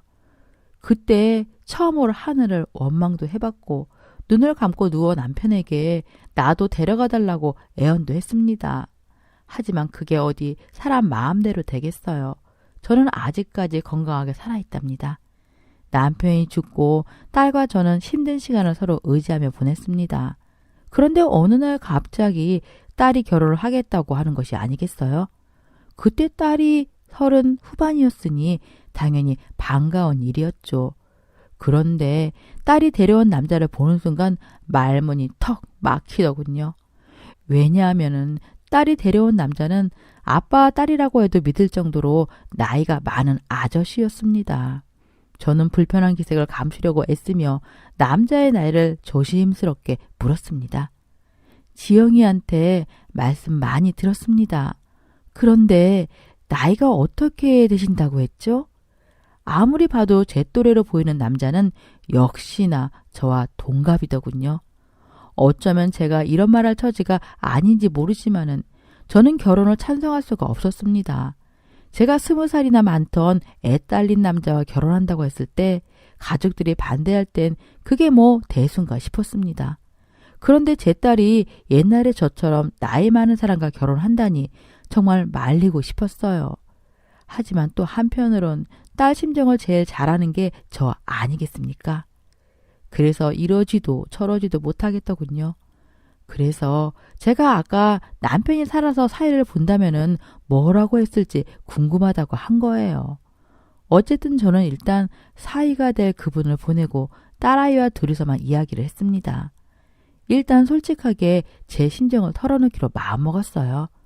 어차피 제가 뭐라고 한들 선택은 딸의 몫이죠. 저는 그저 부모로서 딸이 가는 길에 등불이 돼주고 싶었을 뿐입니다. 내가 20살이나 많은 네 아빠랑 살면서 어떤 마음이었는 줄 아니? 난 항상 네 아빠가 나보다 먼저 갈 텐데 내가 그걸 어떻게 견딜 수 있을까 조마조마했단다. 그래서 가끔은 네 아빠의 나이가 원망스럽기도 했어. 너랑 그 사람이랑 나이 차가 얼마고 그런 건 관심 없다. 내가 너한테 돌을 던지면 그게 가당키나 한 말이겠니? 그저 내가 걱정하는 거는 네가 딱 나 같은 마음으로 평생을 사랑하는 사람을 먼저 잃게 되는 건 아닐까. 조마조마하게 살까봐 그게 걱정이란다. 그런데 딸이 얼마나 긍정적으로 예쁘게 컸는지 딸의 말을 듣고 또 하나 배우게 되었습니다. 엄마만 알지. 엄마랑 아빠가 얼마나 서로 아껴주며 사랑해주며 사는지 내가 다 봤는데 왜 모르겠어. 그래서 아빠가 돌아가셨을 때 그 슬픔도 컸지만 난 혼자 남겨진 엄마가 너무 안쓰러웠어. 그래서 그 맘 잘 알지. 근데 난 생각이 달라. 그 사람이랑 내가 사랑할 시간이 남겨진 지금을 그냥 흘려보내고 싶은 마음은 없어. 엄마가 내 걱정하는 건 알지만 난 걱정할 시간에 그 사람과 조금이라도 더 행복하게 보내고 싶어. 엄마랑 아빠가 그랬던 것처럼 말이야. 결국 딸아이의 말에 저는 둘 사이를 진심으로 축복하며 결혼을 허락하게 되었습니다. 하지만 허락을 하였음에도 사위와 제 사이는 불편하기 짝이 없었습니다. 제가 먼저 윗사람으로서 편하게 다가가야 하는데 그게 말처럼 되지는 않았어요. 그래서 딸이 결혼하고 2년가량 사위에게 저는 존댓말을 썼죠. 심지어 사위보기 불편해서 딸 집이 지척에 있는데도 일주일에 보름씩 얼굴도 안 본 적도 있습니다. 하지만 사위가 싫어서 피한 건 절대 아니에요. 단지 부담스러웠던 거죠. 그런데 세월이 약인가 봅니다. 아픔도 기쁨도 불편함도 시간이 지나면 다 해소가 되니까요. 2년이 지나고 어느 날 문득 불편함이 없어졌더라고요. 그날은 딸아이가 저희 집에 저녁을 먹으러 온 날이었어요. 사이는 야근이 있어서 딸만 왔어요. 그런데 저희가 한참 저녁을 먹고 있는데 사이가 느닷없이 집으로 들어오더군요. 여보, 장모님, 저 왔어요. 평소 같았으면 사이 생각만 해도 음식이 딱 체하는 것 같은 그런 불편함이 있었는데 그날은 전혀 불편한 느낌이 들지 않았습니다. 오히려 공기같이 자연스러운 느낌이었죠. 신기할 정도였네요. 그 후로 저는 사이의 바람대로 천천히 말을 놓으며 조금씩 가까워지기 시작했습니다.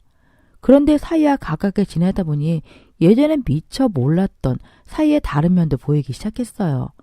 우선 사이는 제 장인의 모습을 참 빼다박은 그런 사람이었거든요. 외모가 그렇다는 게 아니라 차분하면서도 사람을 배려할 줄 아는 심성까지 성격이 무척이나 비슷했어요. 또 그런 면을 보니 딸이 어쩌다 사이에게 마음을 뺏겼는지 알 것 같았습니다. 그런데 제가 보게 된 사이의 다른 면은 바로 유머였어요. 남편은 쑥스러움도 많이 타고 그렇게 재밌는 사람은 아니었습니다. 그런데 사이는 남편과 쏙 빼닮은 성격에 유머까지 갖췄으니 제 눈에도 사람이 참 괜찮아 보이더군요. 그리고 또 딸을 아껴주며 둘이서 사는 모양새가 너무 예쁘기도 하여서 처음에 반대했던 마음은 싹 사라졌습니다. 오히려 가끔은 딸과 이야기할 때보다 사위와 말이 더 잘 통할 때도 있었네요. 딸은 아무리 그래도 세대 차이가 나지만 사위랑은 척하면 척인 그런 이야기가 많았거든요. 딸도 사위와 제가 잘 지내니 아주 좋아했습니다. 하지만 인생을 살아보니 좋은 날이 있으면 꼭 나쁜 날도 따라오더군요.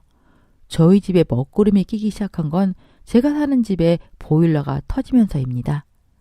그때가 겨울이었는데 일단 밤이고 해서 그날은 전기장판 켜고 하루를 버텼네요. 그리고 다음 날이 되어서 바로 보일러 수리를 알아봤더니 대충 끝날 일이 아니었습니다. 온 집안 바닥을 뜯어내서 완전히 새로 공사를 해야 한다더군요. 갑자기 일어난 일이라 어떻게 해야 하나 걱정이 이만저만이 아니었네요. 그런데 이 이야기를 들은 딸과 사이가 일단 공사가 끝날 때까지 자기들 집에서 지내라고 하는 것이 아니겠어요? 어차피 같은 동네니까 엄마도 덜 불편할 거 아니야? 그리고 이건 내 생각이지만 집이 너무 낡아서 이참에 리모델링 하는 건 어때? 알아보니까 그래도 한 달 정도면 된다더라고. 그래서 어차피 보일러 때문에 돈 드는 거 리모델링까지 싹 하기로 결정하고 저는 딸네 집으로 들어갔습니다. 사실 딸을 남이라고 생각한 적은 없지만 딸이 결혼하고서는 앞으로 같이 살 일은 없겠구나 생각하고 있었거든요.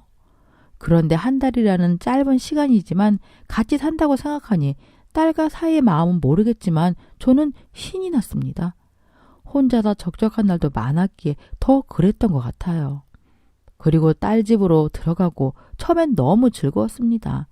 아무리 집이 근처라도 따로 살다 보니 잠들 때까지 써들고 잔다든지 그럴 수 없었는데 같이 사니까 눈 떠서 눈 감을 때까지 언제든 볼 수 있잖아요.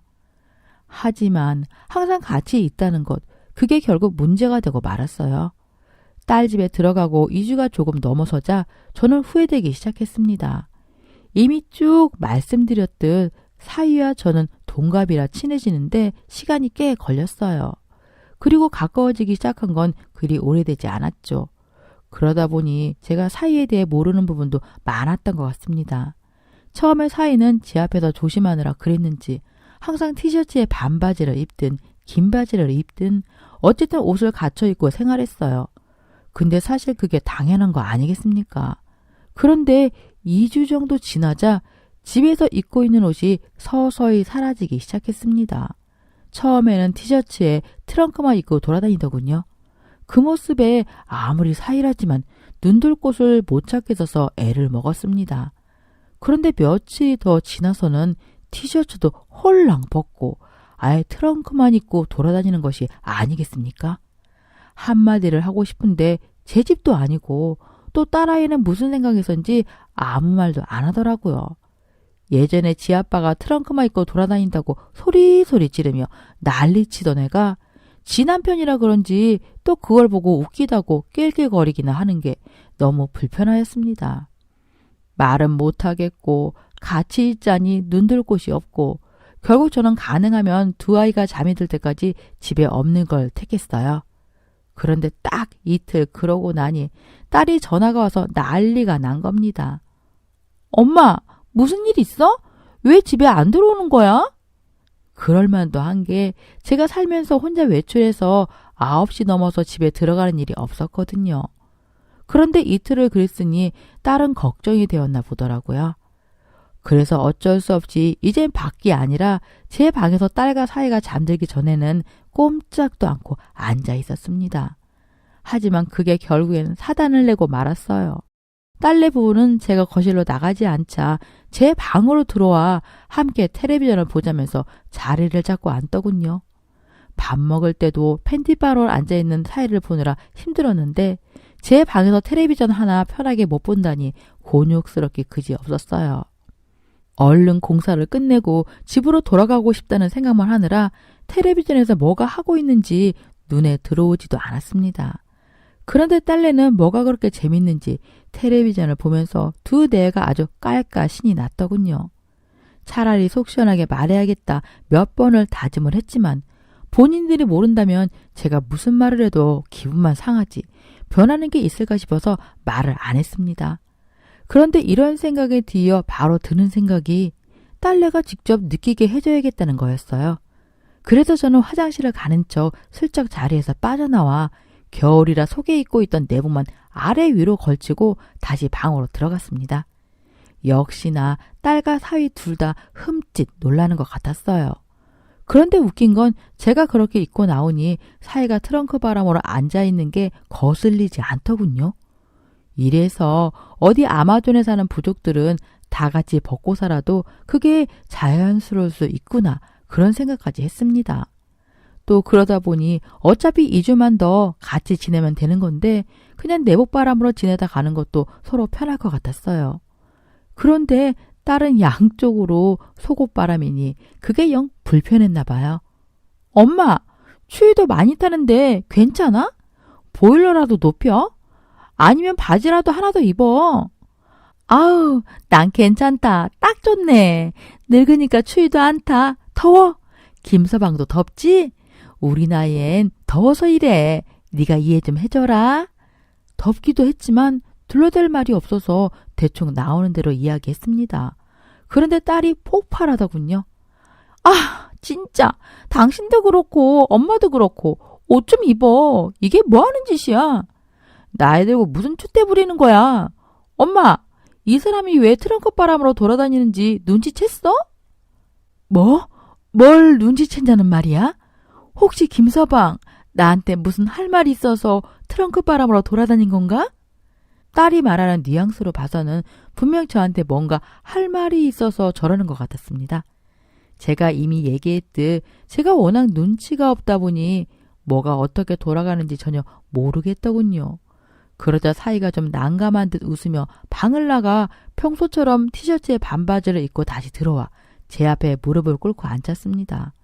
저는 얼마나 심각한 일이기에 이러는지 심장이 벌컥벌컥 뛰기 시작했네요. 사이는 제 눈치를 보며 조심스럽게 말을 꺼냈습니다. 장모님, 그동안 혹시 저 때문에 불편하시지 않으셨어요? 저는 얼떨결에 고개를 끄덕였습니다. 사위와 딸은 서로 마주보며 신호를 주고받는 것 같았어요. 뒤이어 딸과 사위가 꺼낸 이야기는 정말이지 상상도 못한 그런 이야기였습니다. 이제부터 그 이야기를 들려드리도록 하겠습니다. 딸과 사위는 제가 들어오고 당장 그날 밤 황당한 일을 겪었다고 합니다. 그때가 새벽 무렵이었는데 갑자기 방문이 삐걱 열리는 소리에 둘 다 잠에서 깼다고 해요. 새벽에 갑자기 방문이 열리니 누가 놀라지 않겠습니까? 특히나 부부의 방이라면은 누구라도 예의를 갖춰야 하는 공간이 아니겠어요? 그런데 아무 생각 없이 제가 문을 벌컥 열었던 거죠. 사실 그날은 저도 생생히 기억하고 있습니다. 남편이 죽은 후 저는 불면증이라고 해야 할까요? 밤잠을 잘 못 자고 있답니다. 그나마 딸이 결혼 전에 함께 살 때는 늦은 밤까지 같이 얘기도 나누고 맛있는 것도 먹으며 시간을 보내기에 괜찮았어요.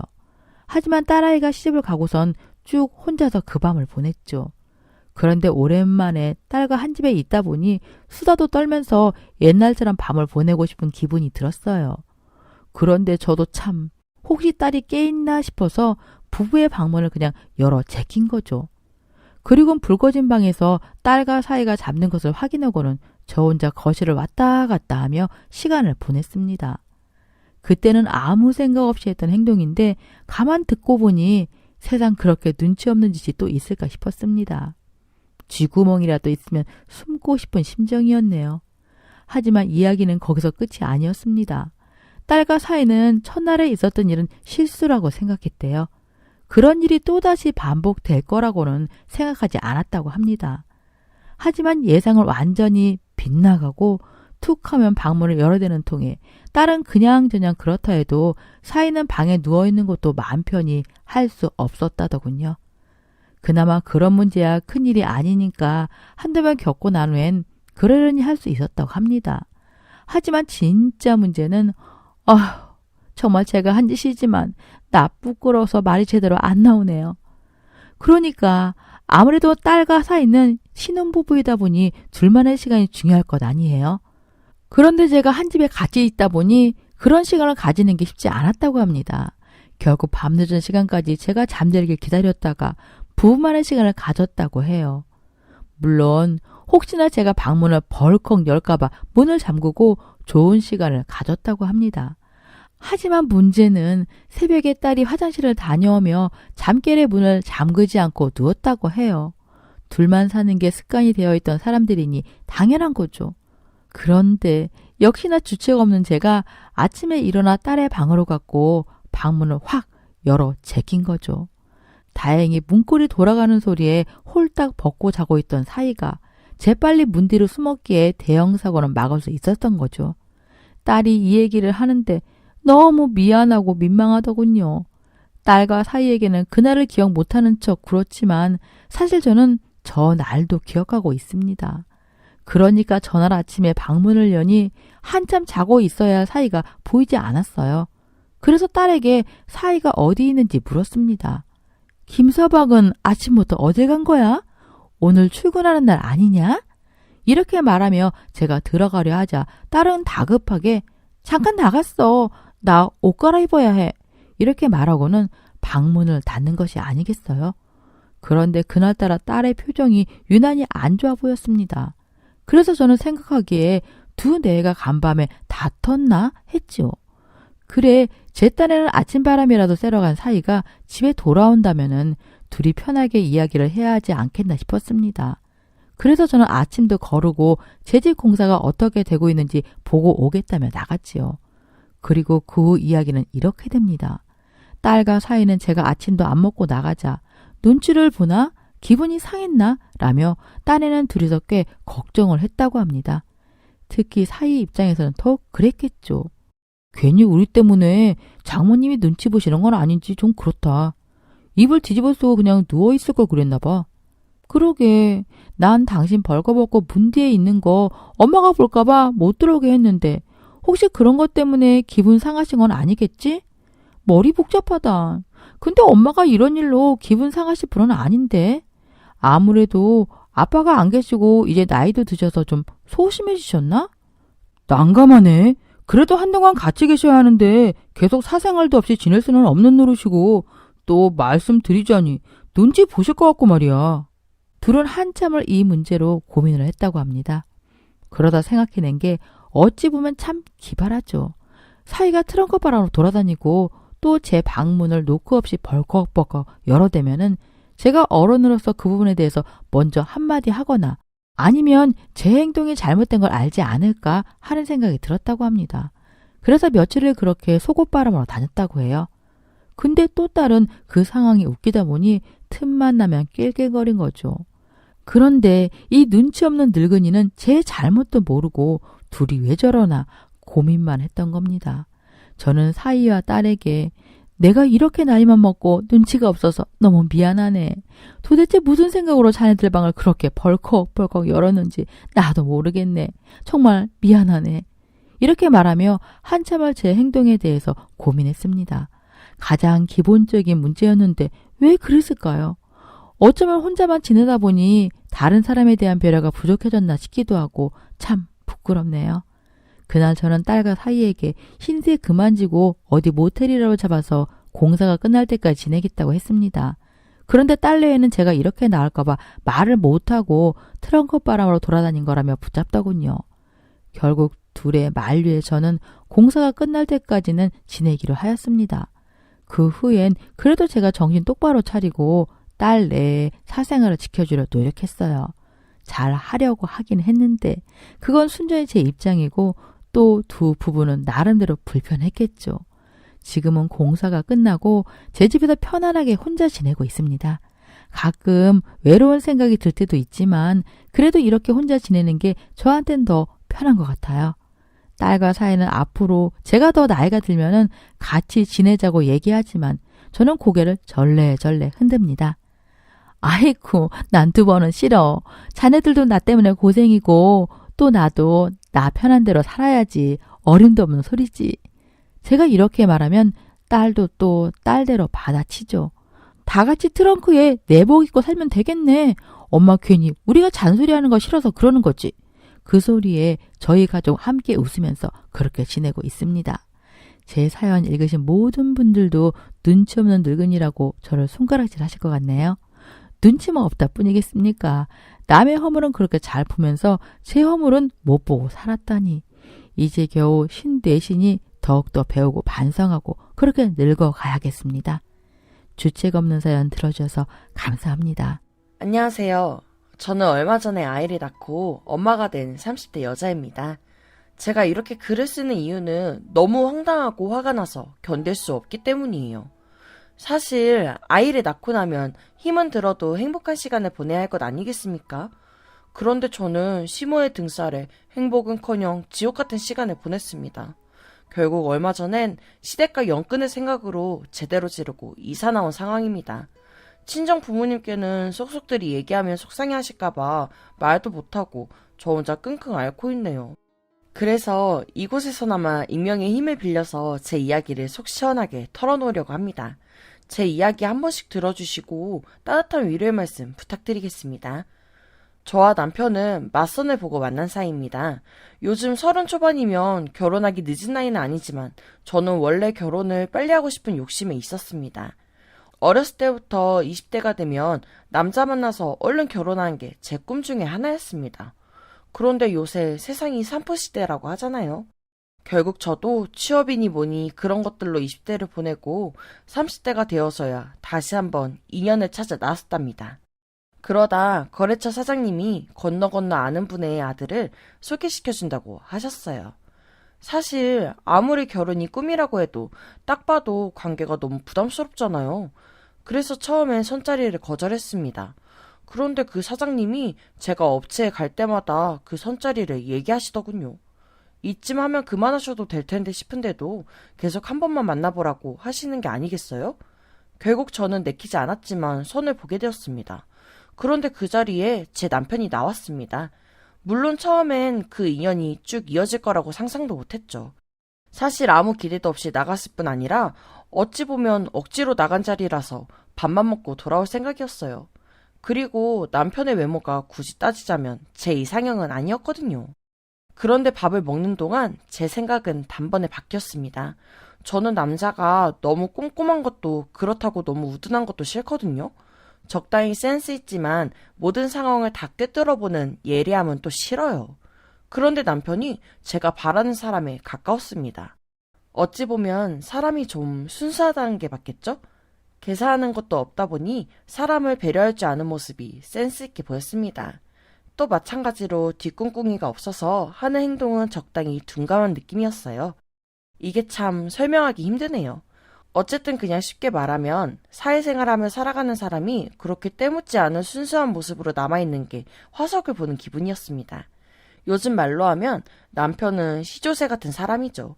그렇게 저는 남편의 순수함에 빠져들어 연애를 시작하게 되었습니다. 그런데 이 남자 알면 알수록 순수해도 너무 순수하더라고요. 아무래도 남편 같은 경우는 부모님의 성화로 선자리를 나온 거다 보니 결혼도 좀 시달린 것 같아요. 그래서 저희가 선을 보고 좋은 감정으로 연애를 시작하자마자 남편 집에서 저를 데려오라고 엄청 부추겼나 보더라고요. 물론 저도 결혼을 빨리 하고 싶다는 생각이 있었기에 얼른 인사드리고 자리 잡고 싶었습니다. 그리고 사실 남편의 부모님을 뵙기도 전에 저는 남편을 보며 안심하고 있었어요. 이런 남자의 부모님이 좋은 분이 아닐 수 없다고 생각했거든요. 그런데 막상 인사를 드리기 위해 만나뵌 시부모님은 아버님은 제가 상상한 모습 그대로였습니다. 말씀도 별로 없으시고 허허 웃으시며 어머님의 말씀을 잘 따라주셨어요. 사실 남편이 나이 들면 아버님 같은 모습이겠구나 생각이 들었습니다. 그런데 어머님은 처음 뵌 자리에서부터 뭔가 독특한 분위기가 있었어요. 뭐랄까 모든 걸 자신의 장기판 위에 올려놓고 조정하려 드는 그런 느낌이었습니다. 사실 이때까지만 해도 별다른 사건이 없었기에 이상하다고 생각만 했지 딱 집어 말할 순 없었어요.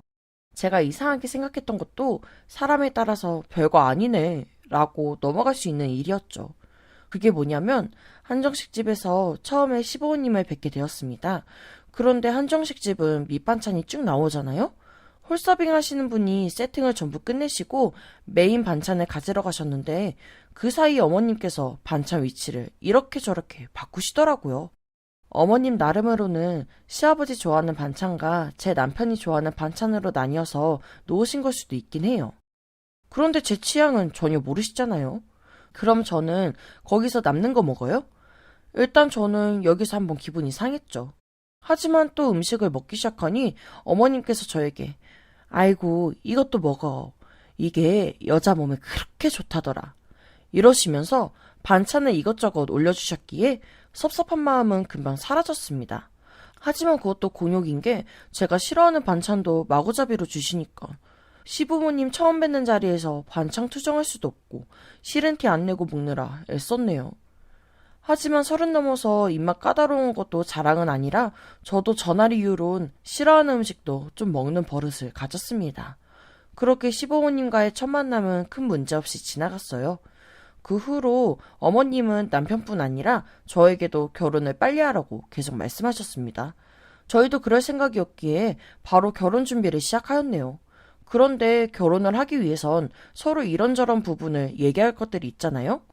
특히나 경제적인 부분은 서로에게 숨겨서는 안 되고 또 어떤 경우엔 경제적인 이유가 이별의 직접적인 원인이 되기도 하잖아요.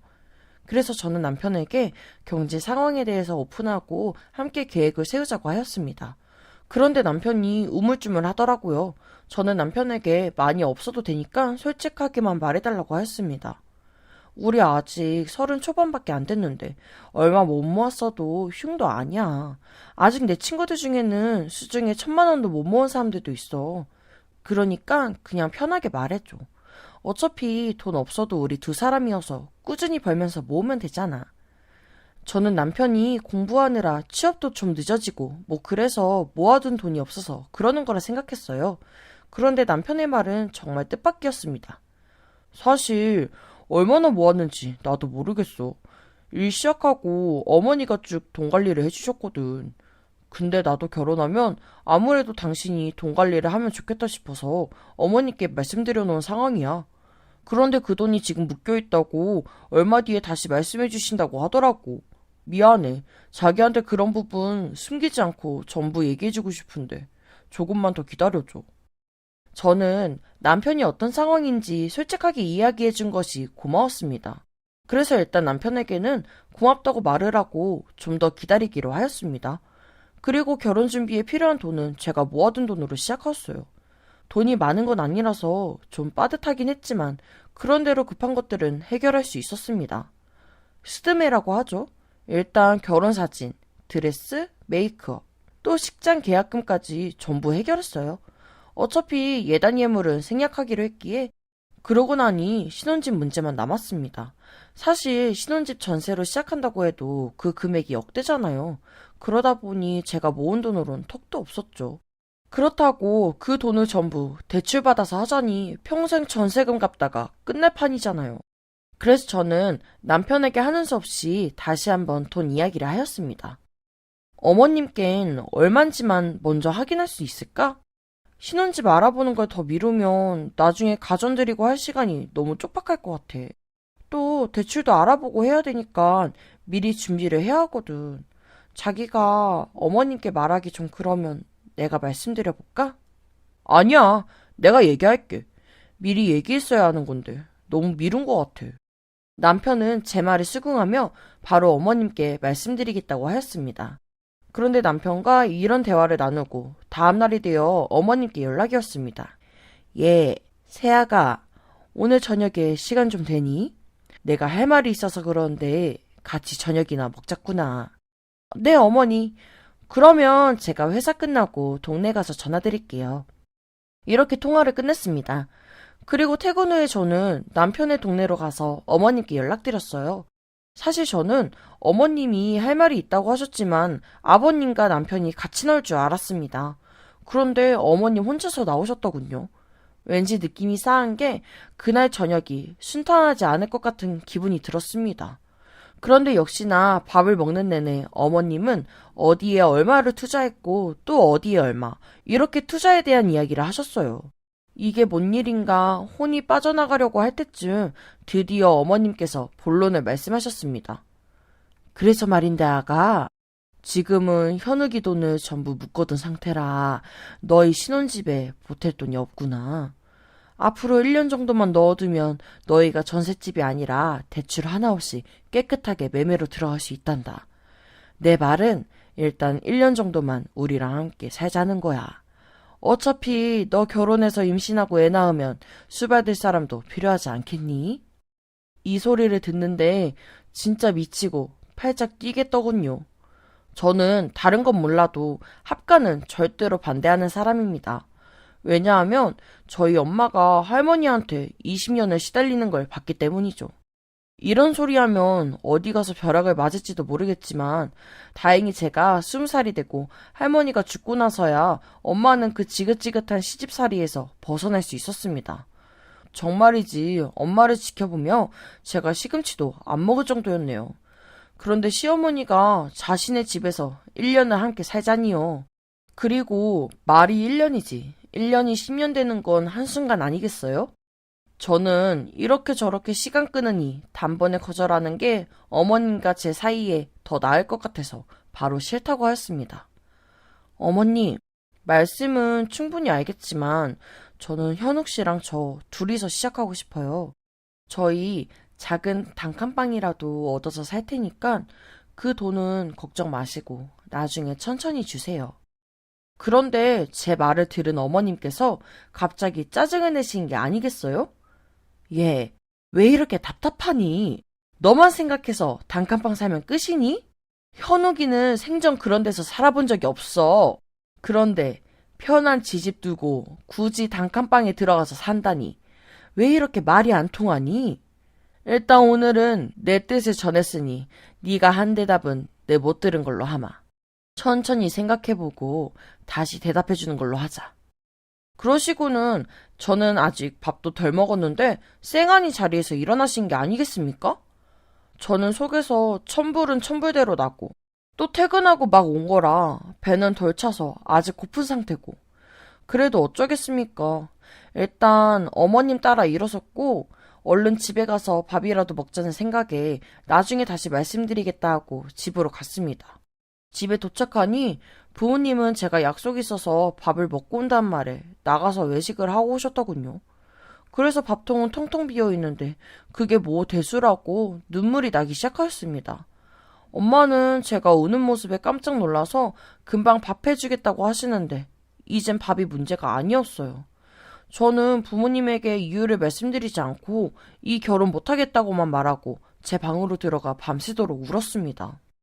다음 날이 되어 남편에게 미안하다고 헤어지자고 말하였죠.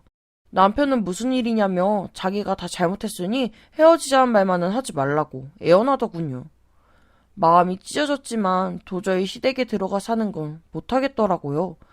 그런데 이즘 제 몸에서 이상 신호가 왔습니다. 한 달에 한 번 칼같이 지켜지던 그날이 이상하게 늦어졌습니다. 처음엔 스트레스 때문에 그런가 했는데 아무래도 여러 가지 걸리는 게 있어서 임태기로 임신 테스트를 하였습니다.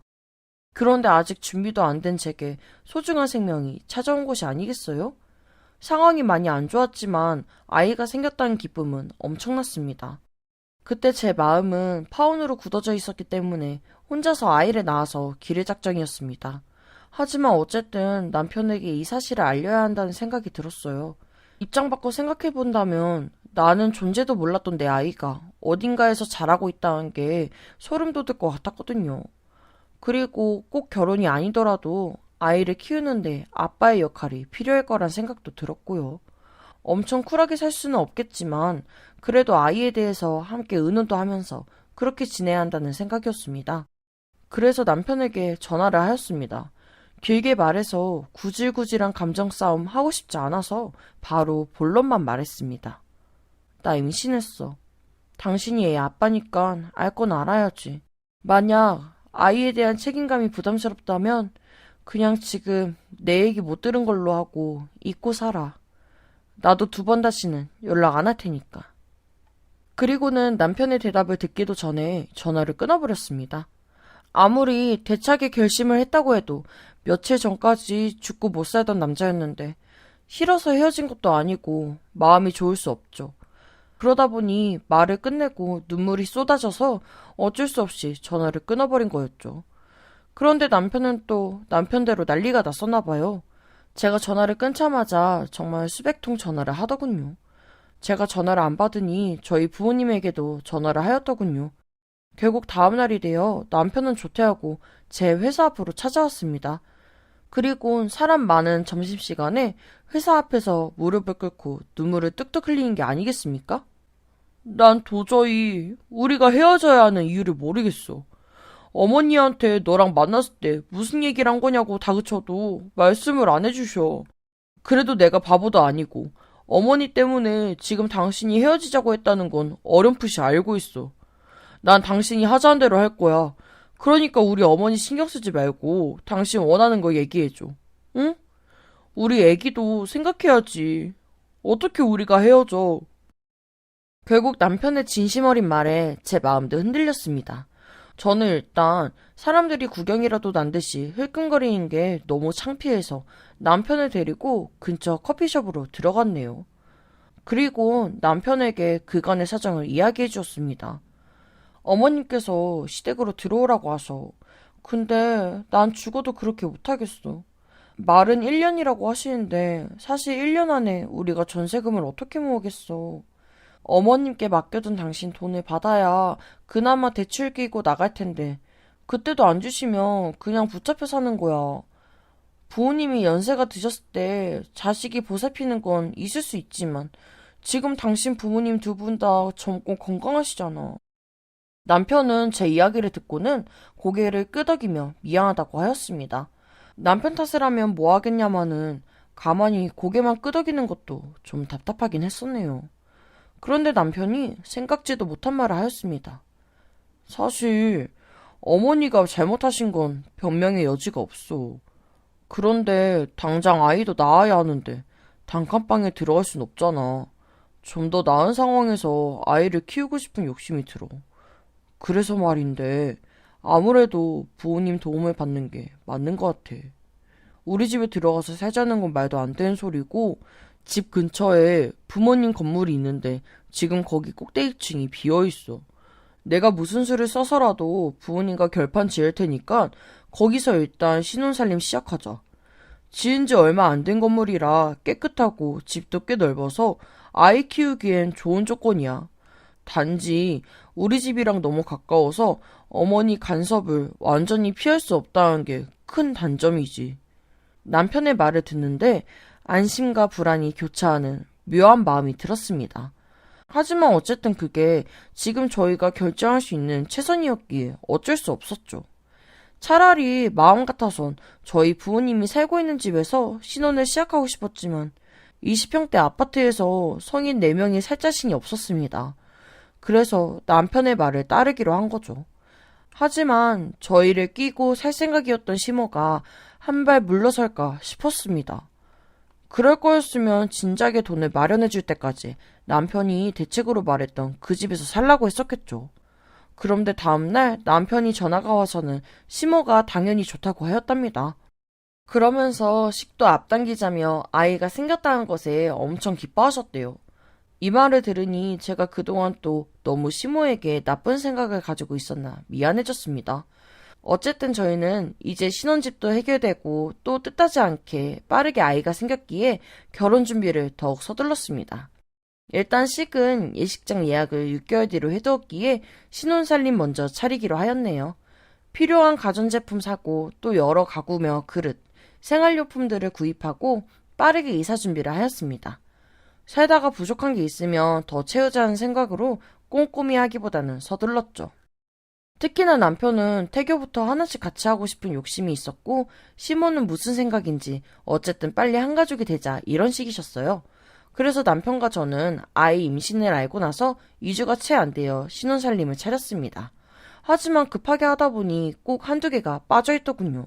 음식을 해먹으려면 적당한 냄비가 없다든지 뭐 그런 식으로요.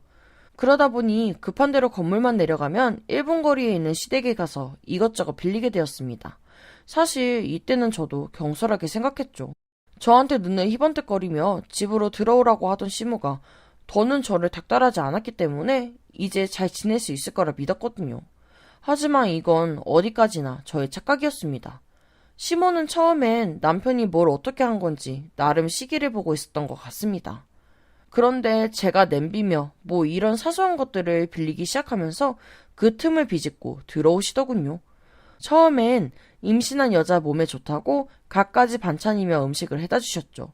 그런데 이런 게 감사하긴 했지만 계속 이런 식으로 지내다간 여기가 제2의 시부모님 댁이 될 것 같았어요.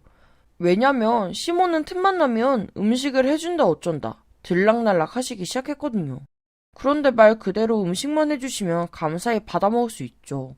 하지만 제 생활에 사사건건 간섭을 하시는 게 문제였습니다.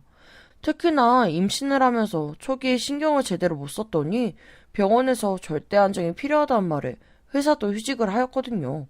그러면서 제 나름 집에서 안정을 취하고 있는데 시모는 그게 뭐가 그렇게 마음에 안 드는지 저희 부부방 문간에 서서 제가 누워있는 모습으로도 트집을 잡으세요. 예, 그렇게 한 자세로 누워있으면 뱃속에 있는 애가 편하겠니 불편하겠니? 넌 어떻게 너만 생각하니? 자꾸 이쪽 저쪽으로 몸을 옮겨야 애가 편할 것 아니냐. 소처럼 굴지 말고 몸을 좀 움직여라. 내가 너한테 밥하라고 몸 움직이라는 것도 아니고 누워있는 거 이리저리 움직이라는 거잖니. 미치겠더군요. 아직 배가 부른 건 아니지만 자꾸 아랫배가 땡기는 느낌에 옆으로 누워있으면 저 소리를 하시는 거예요. 이것뿐만이 아니에요. 화장실에 가려고 일어서면 앉았다 섰다 하면서 애한테 자극 주지 말라고 잔소리를 하세요. 뭐 이건 의학적 근거로 말씀하신 것도 아니고 제가 볼 땐 그냥 어머님 마음 편하실 대로 하고 싶은 걸로밖에 안 보였습니다. 그런데 스트레스를 받다 보니 몸은 점점 안 좋아지는 게 느껴지더군요. 임신을 하면 살이 찌는 게 맞는데 저는 고작 3kg 쪘더군요. 병원에서도 영양소가 골고루 흡수되고 있지 않은 것 같다며 제 식단을 물어봤습니다. 하지만 사실 이때 어머님이 싫은데도 자꾸 억지로 음식을 해다 주셔서 갖다 버릴 수도 없고 아까워서 어거지로 먹고 있는 상태였거든요. 그래서 사실 식재료가 뭐라고 딱 얘기할 수 없었어요. 뭘 넣고 만드시는지 그래도 못 먹을 걸로 만들게 하셨겠나 하는 생각에 그냥 아무 말씀 안 드렸던 거죠. 아니죠. 그만 만들어주셔도 된다는 말은 수천 번 했습니다. 어머님 귀등으로도 안 들으신 거죠. 뭐 어쨌든 의사는 너무 단백질 위주로 먹는 것 같다며 비타민과 철분이 든 음식도 많이 먹어야 한다고 하였어요. 그리고 아이가 자라는 만큼 체중이 늘어야 하는데 스트레스 때문에 아이가 제대로 크지 못하는 것 같다고 하였습니다. 스트레스 상황을 줄이지 않는다면 아이에게 안 좋은 영향을 끼칠 거라고도 하였습니다. 그래서 저는 더는 이대로는 안 되겠다는 생각에 시어머니께 바로 말씀드렸어요. 어머님, 제가 집에서 좀 편하게 쉬어야 하는데 어머님께서 자주 오시니까 그게 맘대로 안 되는 것 같아요. 그래서 말인데 저희가 자주 찾아뵐 테니까 저희 집은 제가 편안히 쉴 수 있는 공간으로 좀 둘게요. 그게 무슨 말이냐? 너 내가 집에 온다고 네가 밥을 해주기라니 얌전히 앉아있기라니. 너 편할 대로 눕고 싶으면 누워있고 하고 싶은 대로 하면서 살고 있잖니. 솔직히 이 집 세를 줬으면 한 달에 얼마나 받는지 알고나 있어? 나도 나름 피해를 보는 부분이 있지만 애 생각해서 밥도 해나르고 이런 시부모가 어딨다고 스트레스를 받는다는 거니? 너는 내가 애 가졌다고 오냐오냐 해주니 시부모 알기를 개떡같이 하는구나.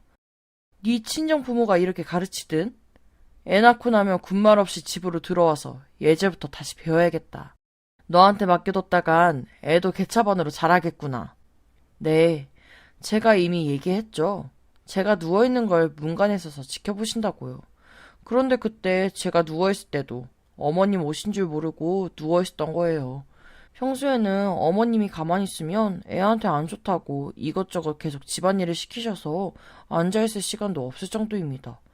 그런데 딱 한 번 그랬다고 저렇게 말씀하신 거예요. 저는 어머님이랑 더 얘기해도 말이 안 통한다 싶어서 그날로 그냥 비밀번호 바꿔버렸습니다. 그런데 결국 그게 사단이 되고 말았습니다. 다음날 오랜만에 친정집으로 쉬러 갔어요. 아무리 비밀번호를 바꿨어도 어머님 찾아오셔서 문 두들기실 테고 그러면 없는 척을 하겠어요 어쩌겠어요. 어쩔 수 없이 열어드려야겠죠. 그래서 푹 쉴 마음으로 친정을 간 거죠. 이게 제가 막달이 다 되었을 때예요. 그런데 아니나 다를까 어머님이 전화를 하시더군요. 그런데 전화를 일부러 안 받았습니다. 나중에 대충 친정에서 자고 있었다고 둘러댈 생각이었죠. 그런데 한 번이 아니고 계속해서 전화를 하시더군요. 결국 나중엔 경찰에서 전화가 왔습니다. 집안에 사람이 쓰러진 것 같다고 신고가 들어와서 일단 저한테 확인 전화를 했다고 말이에요. 전화를 안 받은 제 잘못이니 경찰분한테 죄송하다고 말씀드리고 바로 집으로 갔습니다. 그런데 경찰들은 전부 가고 어머님 혼자 제가 오길 기다리고 계시더군요. 그리고는 저를 보자마자 난리를 치기 시작하였습니다. 이게 지금 어딜 싸돌아다니고 있는 거야? 지금 네 몸이 네 몸이야? 거기다 집 비밀번호는 왜 바꾼 거니? 내가 네 집에서 물건이라도 훔쳐갈까봐 그러니? 옛날 같았으면 며느리고 뭐고 회초리감이야. 안 되겠다. 너 애 낳을 때까지 내가 이 집에서 같이 지내야겠다. 어머님이 그렇게 말씀하시는데 갑자기 배가 아픈 것이 당장이라도 아이가 나올 것 같았어요. 어머님은 제 얼굴이 파리하게 바뀌자 뭔 일 났다는 걸 바로 직감하시곤 119로 전화를 거셨습니다. 그러면서도 난리치는 걸 그만두시지는 않았어요. 이러니까 내가 집에 얌전히 있으라고 했지. 이렇게 시작해서 구급차가 오고 병원으로 실려가는 동안 계속 제 탓을 하는 소리를 하셨습니다. 그리고는 구급대원에게 뭔 일이 나면 애기라도 살려주세요. 애야 누릴 거 다 누리고 살아봤지만 우리 손주는 아직 세상빛도 못 봤는데 지 어미 때문에 뭔 일 나게 할 순 없잖아요. 선생님 부탁드립니다. 애만은 꼭 살려주세요. 이러는 것이 아니겠어요? 저는 한마디 하고 싶지만 도저히 말할 처지가 아니라서 끙끙거리며 있었습니다. 그런데 듣다 못한 구급대원분이 어머니께 아줌마 조용히 좀 하세요. 지금 산모가 절대 안정을 취해야 하는데 아줌마 때문에 정신 놓겠어요. 계속 떠들고 싶으시면 저기에 내려드릴 테니 알아서 병원으로 찾아오시던가요. 이렇게 말씀해 주셨습니다. 그제야 시모도 입을 닫더군요. 그날 저는 병원에서 몇 주 이르긴 했지만 건강한 아들을 출산하였습니다. 그리고 예정대로 집에서 산후조리를 하기 위해 태어나요 집으로 갔습니다. 사실 저 난리를 쳤으니 한동안 시모 얼굴 안 봐도 되겠다 속이 시원했네요. 그런데 제 생각은 완전히 틀렸습니다. 시모가 태어나고 다음날부터 슬쩍 얼굴을 내미기 시작하더군요. 그런데 별말 없이 애만 보다가 쓱 돌아가니까 저는 일단 참았습니다. 더구나 산후조리 해주시는 분이 계신데 걷다 대고 시모와 싸우는 꼴을 보여주기도 영 그랬죠. 그런데 며칠이 지나니 시모가 또 자기 본성을 못 감추고 또 시작하였어요. 저뿐만 아니라 산후조리 하시는 분에게도 엄청 잔소리를 해댔습니다. 애기 기저귀 가는 걸로 애를 제대로 눕혔니 못 눕혔니 하나에서 10까지 자기가 알고 있는 게 맞든 틀리든 난리를 쳐대는 거예요. 결국 산후조리 하시는 분이 저에게 정말 죄송하지만 더는 못하겠다며 시모한테 맡기겠다고 하시고 그만두셨습니다. 시모는 완전 지 세상이 된 거죠. 그러더니 저한테 툭하면 몸 움직여야 빨리 낫는다고 할 때는 언제고 요강을 하나 내미는 게 아니겠어요? 예, 어디서 들었는데 애 낳고 오줌 누는 걸 받아뒀다가 나중에 그걸로 약도 해먹는다더라. 그러니까 화장실에 갈 생각 말고 여기다 오줌 받아둬라. 이건 뭐 생전 들어보지도 못한 말을 하시는데 가슴이 콱 막히더라고요. 빨리 해결을 안 보면 내가 죽겠구나 싶었습니다. 그래서 일단 알겠다고 받아뒀어요. 그런데 그날 밤에 시모는 저희 부부가 시댁으로 들어올 때까지 저희 집에서 같이 생활을 하겠다고 거실에 자리를 펴고 눕더군요. 저는 오냐 누가 이기는지 해보자는 생각으로 일단 다들 잠자리에 들길 기다렸습니다. 그리곤 요강에 물을 채우고 거실을 지나가다가 어머님께 걸려 넘어지는 척 확 엎질렀어요. 사실 마음 같아선 진짜 오줌을 채워서 엎지르고 싶었지만 그건 제가 더러워서 못하겠더군요. 그런데 역시나 어머님이 그 오줌으로 제 약해주신다더니 난리를 치는 겁니다. 어휴 더러워. 지금 뭐하는 짓이니? 어머 나 못 살아. 그러면서 바로 화장실로 뛰어들어가 몸을 싹 씻고 나오시더군요. 그 난리에 남편도 잠에서 깨서 거실로 나와 있었습니다. 저는 어머님이 나오길 기다렸다가 이 집에서 나가겠다고 말했습니다. 어머님, 해도 해도 너무하시네요. 제 오줌으로 제 약을 해준다고요? 저 구급차에 실려갈 때 저는 누릴 만큼 살았으니 죽어도 상관없다면서요? 그런데 그 좋은 오줌으로 제 약을 해주시면 되겠어요? 제가 매일 오줌 받아드릴 테니 어머님 약해 드세요. 그리고 저희 이 집에서 나갈 테니 이제 그 이 돈 가지고 계신 거 돌려주세요. 남편은 제 얘기를 듣더니 그게 무슨 말이냐며 어머님께 노발대발 난리가 났습니다. 결국 남편이 어머님께 당장 집으로 돌아가시라고 하고는 저희 이사 나갈 때까지 절대 오지 말라고 못 받고 끝냈네요. 얼마 뒤에 이 얘기가 아버님 귀에까지 들어가서 아버님께서 제게 사과하시며 집을 구해주셨습니다. 결국 저희 부부는 시댁에서 멀리 떨어진 곳으로 이사를 나왔습니다. 일단은 시댁에서 멀어지니 숨통이 트이고 살 것 같네요. 하지만 또 시어머니가 은근슬쩍 고개를 들이미는 건 아닌지 걱정도 됩니다. 이렇게라도 이야기하고 나니 속이 좀 후련합니다. 앞으로 제가 어떻게 처신해야 할지 조언 부탁드리겠습니다. 오늘의 사연에 여러분의 소중한 댓글 기다리면서 구독과 좋아요, 공유는 물론 알람 설정도 부탁드립니다.